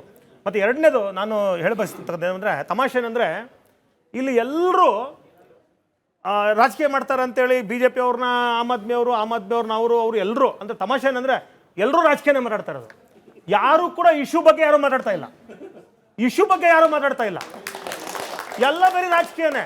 ಏನೋ BJP ಅವರು ಆ ಪ್ರಕರಣನ ನಾನು ಹೆಂಗೆ ಓಟಾಗಿ ಕನ್ವರ್ಟ್ ಮಾಡ್ಕೋಬೇಕು, ಆಮ್ ಆದ್ಮಿ ಅವರು ಇದನ್ನ ನಾನು ಹೆಂಗೆ ಕನ್ವರ್ಟ್ ಮಾಡ್ಕೋಬೇಕು, ಕಾಂಗ್ರೆಸ್ನವರು ಇದನ್ನ ಓಟ್ ಆಗಿ ಹೆಂಗೆ ಕನ್ವರ್ಟ್ ಮಾಡ್ಕೋಬೇಕು, ನಾನು ಹೇಳ್ಬಿಡ್ತೀನಿ. ಆಮೇಲೆ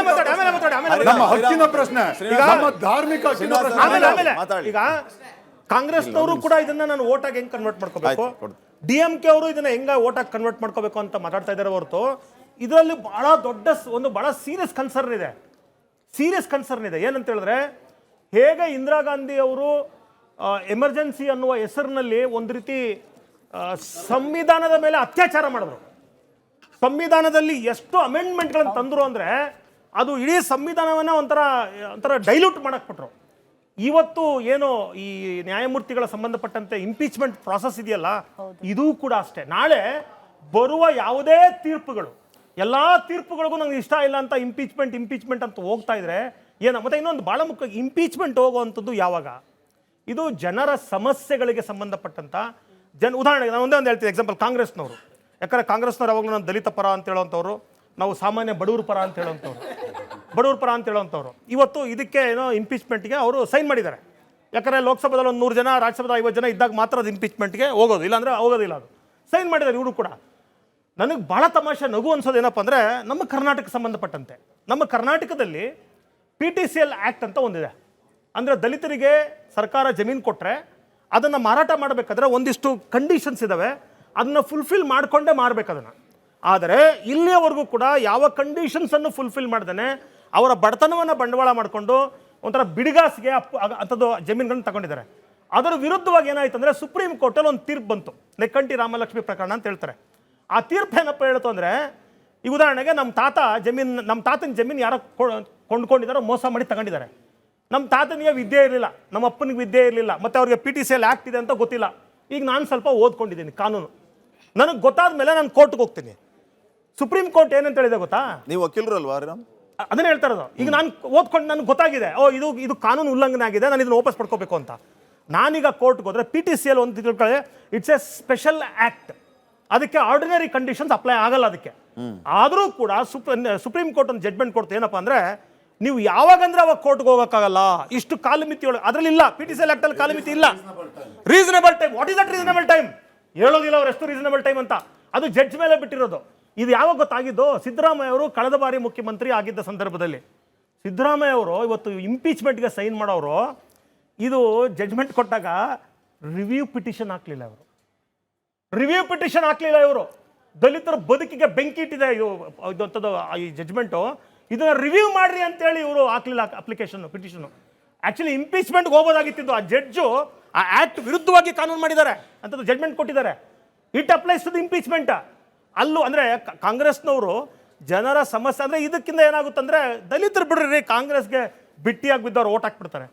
ನಾವು ಪರ ಇದ್ರು ಓಟ್ ಹಾಕ್ತಾರೆ, ಇಲ್ಲದೆ ಇದ್ರು ಓಟ್ ಹಾಕ್ತಾರೆ. ಜಾಸ್ತಿ ಆಯ್ತಾ BJP ಗುಮ್ಮ ತೋರಿಸ್ಬಿಡೋಣ, ಓಟ್ ಹಾಕ್ಸ್ಕೊಂಬಿಡೋಣ. BJP ಗುಮ್ಮ ತೋರಿಸ್ಬಿಡೋಣ, ಓಟ್ ಹಾಕ್ಸ್ಕೊಂಬಿಡೋಣ. This is the carelessness mind of the Congress. ಹಾಗಾಗಿ ಈ ಇಶ್ಯೂ ಕೂಡ ಅಷ್ಟೇ, ಇದು ಬಹಳ ಸೀರಿಯಸ್ ಇದೆ. ಒಂದು ರೀತಿ ಕಾನ್ಸ್ಟಿಟ್ಯೂಷನ್ ಮೇಲೆ ಒಂದು ಚಾಲೆಂಜ್ ಮಾಡ್ತಾ ಇರ್ತಕ್ಕಂಥ ಒಂದು ಕ್ವಶನ್ ಇದು. ಹಾಗಾಗಿ ಇದನ್ನ ನಾವು ರಾಜಕಾರಣ ಮಾಡುವ ಬದಲಾಗಿ ಇದು ಬಹಳ ಸೀರಿಯಸ್ ಆದಂಥ ಡಿಸ್ಕಷನ್ ಆಗಬೇಕಾಗಿದೆ. ಇಂಪೀಚ್ಮೆಂಟ್ ಅಂದ್ರೆ ಏನು ಅಂತ ಜನರಿಗೆ ಹೇಳಬೇಕಾಗಿದೆ. ಇವಾಗ ಜಸ್ಟಿಸ್ ಸ್ವಾಮಿನಾಥನ್ ಅವರು 8 ವರ್ಷದಲ್ಲಿ ಸರಿಸುಮಾರು 73,000 ಕೇಸಸ್ನ ಅವರು ಮುಂದಾಕಿ ಎಲ್ಲ ಮುಗಿಸಿದ್ದಾರೆ. ಅಂತ ಒಂದು ಜಸ್ಟಿಸ್ ಆರ್ಟಿಕಲ್ 25 ಅಂಡರ್ ಹಿಂದುತ್ವವನ್ನ ಹಿಂದುತ್ವವನ್ನ ಪ್ರೊಟೆಕ್ಟ್ ಮಾಡೋದಕ್ಕೆ ಒಂದು ಜಡ್ಜ್ಮೆಂಟ್ ಕೊಟ್ರೆ ಎಲ್ಲ ಪೊಲಿಟಿಕಲ್ ಪಾರ್ಟೀಸ್ ಎದ್ದು ನಿಂತ್ಕೊಂಡಿದೆ. ಇವಾಗ ಅಪೋಸಿಷನ್ ಆಗಿರ್ಬೋದು, ಯಾರ್ಯಾರು ಎದ್ದು ನಿಂತ್ಕೊಂಡಿದ್ದಾರೆ ಅದು ಅವ್ರು ಬಿಟ್ಟಿದ್ದು. ಸರಿಸುಮಾರು 107 MPs. ಒಂದು ನಿಮಿಷ, ಅವ್ರು ಇವಾಗ ಹಿಂದುತ್ವ ಅಂತ ಬಂದಾಗ ಆರ್ಟಿಕಲ್ 25 ಅಂಡರ್ ಎಲ್ಲ ಇದೆ. ಹಿಂದುತ್ವದ ಮೇಲೆ ಹಿಂದೂ ಪರವಾಗಿ ಒಂದು ಜಡ್ಜ್ಮೆಂಟ್ ಬಂದ್ರೆ ಅವಾಗ ಏನಕ್ಕೆ ಎಲ್ಲ ಎದ್ದು ನಿಂತ್ಕೋಬೇಕು? ಒಂದೇ ಒಂದು ಪಾಯಿಂಟ್, ಒಂದ್ ನಿಮಿಷ ಇವಾಗ ಇಂಥ ಜಡ್ಜ್ ಇಂಪೀಚ್ಮೆಂಟ್ ಅಂತ ಏನಂತ ಅರ್ಥ ಆಗಿರ್ಬೇಕು. ಸೊ ಇವಾಗ ಇಂಥ ಜಡ್ಜ್ ಮೇಲೆ ಇಂಪೀಚ್ಮೆಂಟ್ ಅನ್ನೋದಕ್ಕೆ ಒಂದು ಮಿಸ್ಕಂಡಕ್ಟ್ ಇರಬೇಕು, ಇಲ್ಲ ಒಂದು ಕರಪ್ಷನ್ ಇರಬೇಕು. ಇಲ್ಲಿ ಏನಾಗಿದೆ? ಆರ್ಟಿಕಲ್ 25 ಅಂಡರ್ ಹಿಂದುತ್ವವನ್ನ ಕಾಪಾಡಲು ಒಂದು ಕೊಟ್ಟಿರೋದವರು ಜಡ್ಜ್ಮೆಂಟ್ನ, ಅದನ್ನ ಅಗೇನ್ಸ್ಟ್ ತಗೊಂಡ್ ಬಂದ್ಬಿಟ್ಟು ಅವ್ರನ್ನ ಇಂಪೀಚ್ ಮಾಡೋದು ಎಷ್ಟು ಸರಿ ಇದೆ? ಜುಡಿಷಿಯಲ್ ಇಂಡಿಪೆಂಡೆನ್ಸ್ ಎಲ್ಲಿಗೆ ಹೋಯ್ತು? ಇಲ್ಲಿ ಜುಡಿಷಿಯರಿ ಬಂದ್ಬಿಟ್ಟು ಇಂಡಿಪೆಂಡೆಂಟ್ ಬಾಡಿ ಅಂತ ಸಂವಿಧಾನ ಹೇಳ್ತಾ ಇದೆ. ಇವಾಗ ಆ ಜುಡಿಷಿಯರಿಯಲ್ಲಿ ನೀವು ಅವ್ರ ಅಗೇನ್ಸ್ಟ್ ಇವಾಗ ಹಿಂದುತ್ವವನ್ನು ಪ್ರೊಟೆಕ್ಟ್ ಕಾಪಾಡಿದಕ್ಕೆ ಒಂದು ನೀವು ಅಗೇನ್ಸ್ಟ್ ಹೋಗ್ತೀರಾ ಅಂದ್ರೆ ಇನ್ ಮುಂದೆ ಬರುವ ಕೇಸಸ್ಗಳಿಗೆ ಏನಾಗುತ್ತೆ? ಇದೊಂದು ಪ್ರೆಸಿಡೆಂಟ್ ಆಗಿ ಉಳ್ಕೊಳ್ಳುತ್ತೆ. ಅವಾಗ ಇಂದಿರಾ ಗಾಂಧಿ ಜಡ್ಜ್ಮೆಂಟ್ ಒಂದು ಪ್ರೆಸಿಡೆಂಟ್ ಆಗಿ ಉಳ್ಕೊಂತು. ಇವಾಗ ಈ ಜಡ್ಜ್ಮೆಂಟ್ ಏನಾದ್ರು ಉಲ್ಟಾ ಹೊಡೆದ್ರೆ ಇದು ಜುಡಿಷಿಯರಿಗೆ ಒಂದು ಬ್ಲ್ಯಾಕ್ ಮಾರ್ಕ್ ಆಗ್ಬಿಡುತ್ತೆ. ಅದಕ್ಕೆ ನೀವು ಯಾವ ಪೊಲಿಟಿಕಲ್ ಪಾರ್ಟಿನೂ ಎತ್ತಾ ಇಲ್ಲ. ನೀವು ಆಮ್ ಆದ್ಮಿ ಪಾರ್ಟಿ ಅವ್ರು ಇಂಡಿಯಾ ಅಲಯನ್ಸ್, ಆ ಕಡೆ ಈ NDA ಅಂತ ಹೇಳ್ತಾ ಇದ್ದೀರಾ. ಇದಕ್ಕೆ ಮಾತಾಡಿ ನಾನು ಹೇಳ್ತಾ ಇರೋದು. ನೀವು ಆ ಅಲಯನ್ಸ್ ನಮಗೆ ಬೇಕಿಲ್ಲ. ಅದು ಪಾಲಿಟಿಕ್ಸ್ ಅನ್ನೋದು ಬಂದ್ಬಿಟ್ಟು ಜನರ ಅಭಿವೃದ್ಧಿಯಾಗಿರ್ಬೇಕು. ನೀವು ಅದನ್ನ ಬಿಟ್ಬಿಟ್ಟು ನಮಗೆ ಇರೋ ಪಾಯಿಂಟ್ ನ ಎತ್ತದೇನೆ ಸುತ್ತಿ ಬಳಸಿ ಎಲ್ಲೆಲ್ಲ ಹೋಗೋ ಬದಲು ಡೈರೆಕ್ಟ್ ಪಾಯಿಂಟ್ ಬನ್ನಿ. ನಾನು ಹೇಳೋದು ಒಂದೇ ನಿಮಗೆ, ನೀವು ಇಷ್ಟು ನಾವು ಧ್ವನಿ ಎತ್ತಲಿಲ್ಲ ಅಂತಿದ್ದೀರಲ್ಲ, ಒಂದು ಸುಪ್ರೀಂ ಕೋರ್ಟಿನ ಒಂದು ಜಡ್ಜ್ ಆಗಿರ್ಬೋದು, ಎಲೆಕ್ಷನ್ ಕಮಿಷನ್ನ ಒಂದು ನೇಮಕಾತಿ ವಿಚಾರಗಳಲ್ಲಿ ನಿಮಗೆ ಒಂದು ಸೆಂಟ್ರಲ್ ಗವರ್ಮೆಂಟ್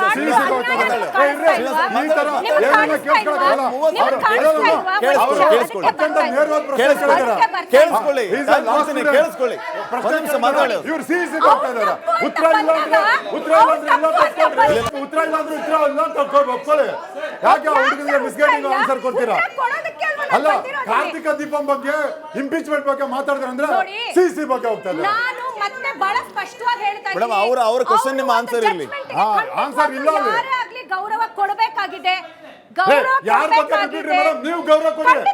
ಅದನ್ನ ಹೇಳಿ ಕೊಡ್ತೀವಿ ಅಂತ. ತಪ್ಪು ಡಿಎಂಕೆ ಮಾಡ್ತಾರೆ, ತಪ್ಪು ಅಂತ ಹೇಳಿ. ಸರ್ ಲೆಟ್ ಅವರ್ ಮಾತಾಡಲಿ, ಅವರು ಮಾತಾಡಲಿ. ಡಿಎಂಕೆ ಕಾಂಗ್ರೆಸ್ ತಪ್ಪು ಅಂತ ಹೇಳಿದ್ರೆ ಬಹಳ ಸ್ಪಷ್ಟವಾಗಿ ತಿಳಿಸ್ಕೊಡ್ತೀನಿ. ಒಂದು ನಿಮಿಷ ಒಂದು ಮಾತು ಕೇಳಿಸ್ಕೊಳ್ಳಿ ಡಿಎಂಕೆ ತಪ್ಪು ಅಂತ ನೇರವಾಗಿ ಹೇಳ್ಬೋದಲ್ಲ ಮೇಡಮ್. ನ್ಯಾಯಾಲಯದ ಆದೇಶವನ್ನ ಗೌರವಿಸ್ತಿರೋ ಇಲ್ವೋ ನೀವು? ನ್ಯಾಯಾಲಯದ ಆದೇಶವನ್ನ ಗೌರವಿಸ್ತಿರೋ ಇಲ್ವೋ? ಅವರ ಪ್ರಶ್ನೆ ಬಹಳ ಸರಳವಾಗಿದೆ.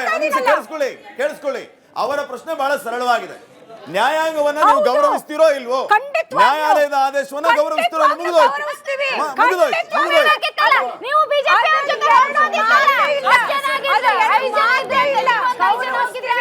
ನಾವು ಖಂಡಿತವಾಗಿ ಜುಡಿಷಿಯಲ್ ಗೌರವಿಸ್ತೀವಿ, ಅದ್ರಲ್ಲಿ ಎರಡು ಮಾತೇ ಇಲ್ಲ, ಅದ್ರಲ್ಲಿ ಎರಡು ಮಾತೇ ಇಲ್ಲ. ಗೌರವಿಸ್ತಿರಲ್ವಾ? ಮುಗಿದೋಯ್ತು. ಮೇಡಮ್, ಉಷಾ ಮೇಡಮ್ಗೆ ಒಂದು ಕ್ವಶನ್ ಕೇಳ್ತೀನಿ.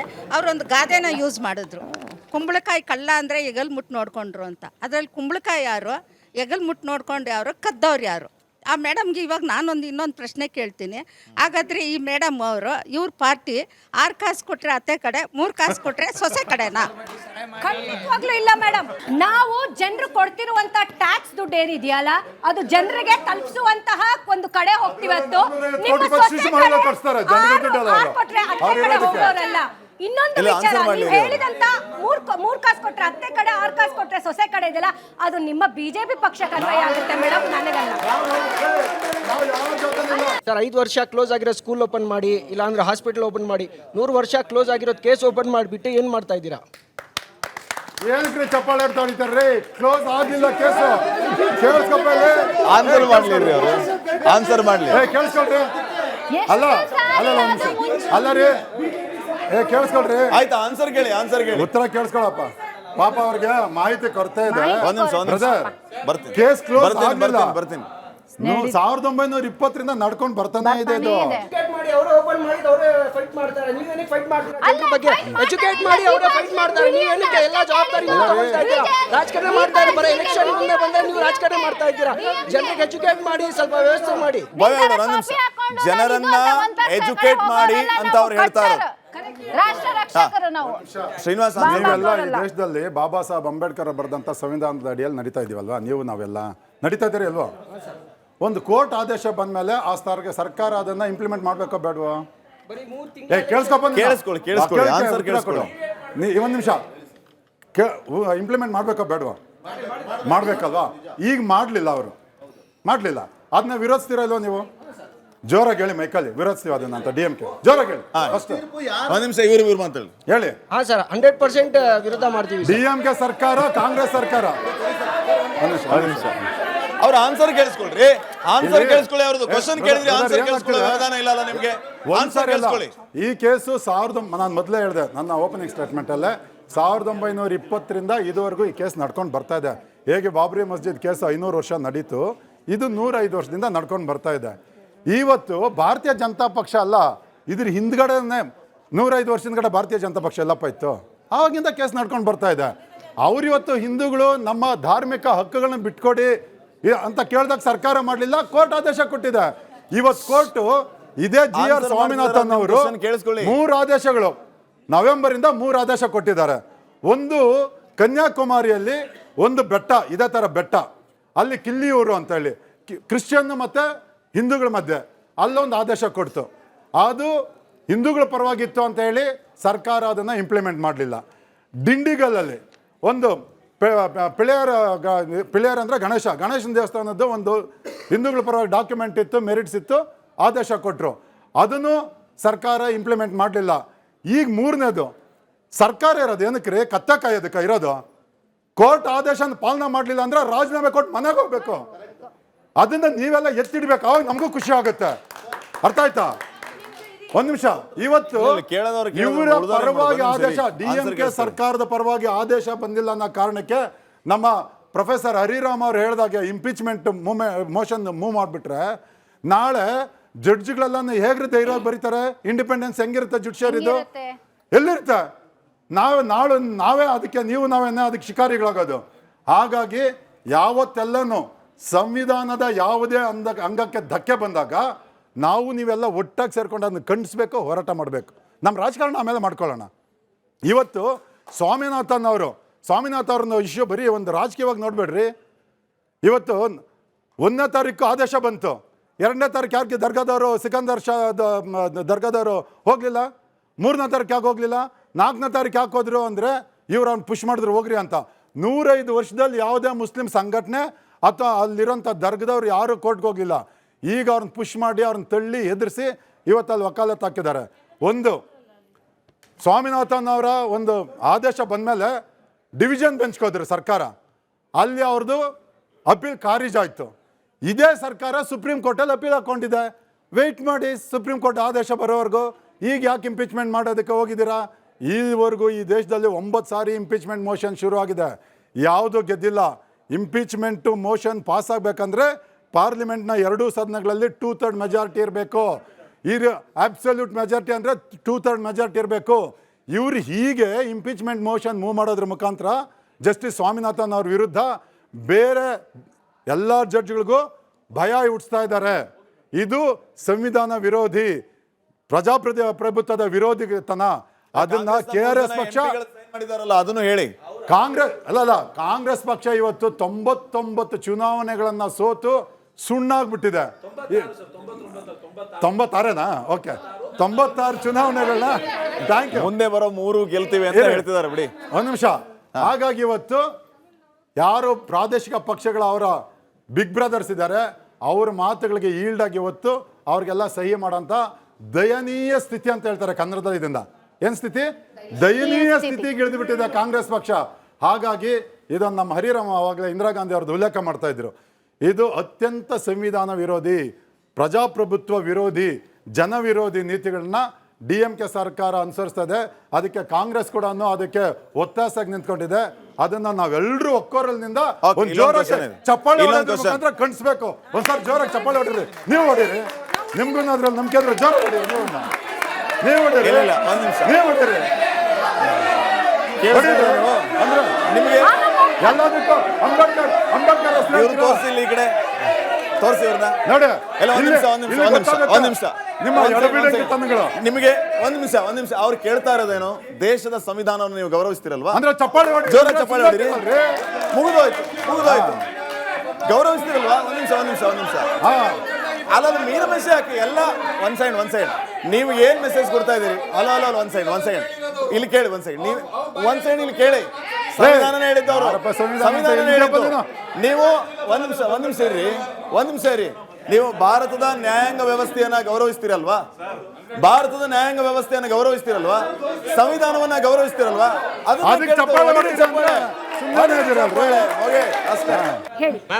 ನೀವು ಅವ್ರು ಕಾಣಿಸ್ತಾ ಇಲ್ಲ ಅಂತ ಮನಸ್ಸಲ್ಲಿ ಉಷಾ ಮೋಹನ್ ಮೇಡಮ್ ನೆನೆಸ್ಕೊಂಡು ಪ್ರಶ್ನೆ ಕೇಳಿ. ಮ್ಯಾಮ್, ನೀವು ಹಿಂದೂ ಫಾಲೋವರ್ ಅಂತೆಲ್ಲ ಇವಾಗ ಹೇಳಿದ್ರಲ್ಲ, ಇವಾಗ court is the superior, correct ಅಲ್ವಾ? ಅದು ಜಡ್ಜ್ಮೆಂಟ್ ನಿಮ್ಗೆ ಓಕೆ ಅಲ್ವಾ? ಕೋರ್ಟ್ ಕೊಟ್ಟಿರುವಂತಹ ಒಂದು ಸ್ವಾಮಿನಾಥನ್ ಅವರ ಜಡ್ಜ್ಮೆಂಟ್ ಅನ್ನ ಸಂಪೂರ್ಣವಾಗಿ ನಾವು ಗೌರವಿಸ್ತೀವಿ. ನಾನು ಫಸ್ಟ್ ಪಾಯಿಂಟ್ ಇಂದ ಇದನ್ನೇ ಹೇಳ್ತಾ ಇದ್ದೀನಿ. ಒಂದ್ ನಿಮಿಷ ಸರ್.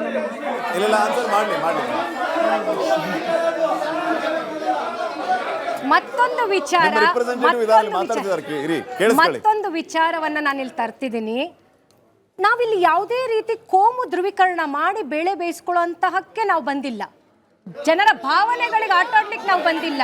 ಮತ್ತೊಂದು ವಿಚಾರ ಸರ್, ನಾನು ಅದನ್ನೇ ಪದೇ ಪಕ್ಷದ ನಿಲುವೆ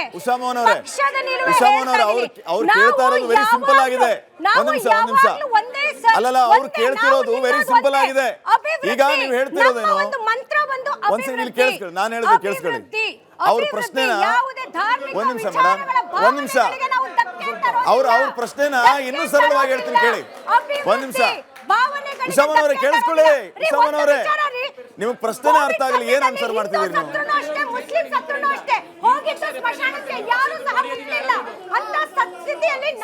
ಒಂದ್ ಸೆಕೆಂಡ್ ಅಲ್ಲ ಉಷಾಮನವರೇ, ಒಂದ್ ನಿಮಿಷ ಅವ್ರು ಹೇಳ್ತಿರೋದು ಹಲೋ ಬ್ರದರ್, ಒಂದ್ ನಿಮಿಷ. ಅವರು ಬಹಳ ಸರಳವಾಗಿ ಕೇಳ್ತಿದ್ದಾರೆ. ನಿಮ್ಮ ಉತ್ತರ ಸೌಹಾರ್ದಯುತವಾಗಿರ್ಲಿ ಅಷ್ಟೇ. ನೀವ್ಯಾಕೆ ಒಂದ್ ಪಾರ್ಟಿನ ಟಾರ್ಗೆಟ್ ಮಾಡ್ತಿದ್ದೀರಿ ಅಂತ ಆಗ್ಲಿಂದ ಕೇಳ್ತಿದ್ದಾರೆ ಅವರು ಅಷ್ಟೇ.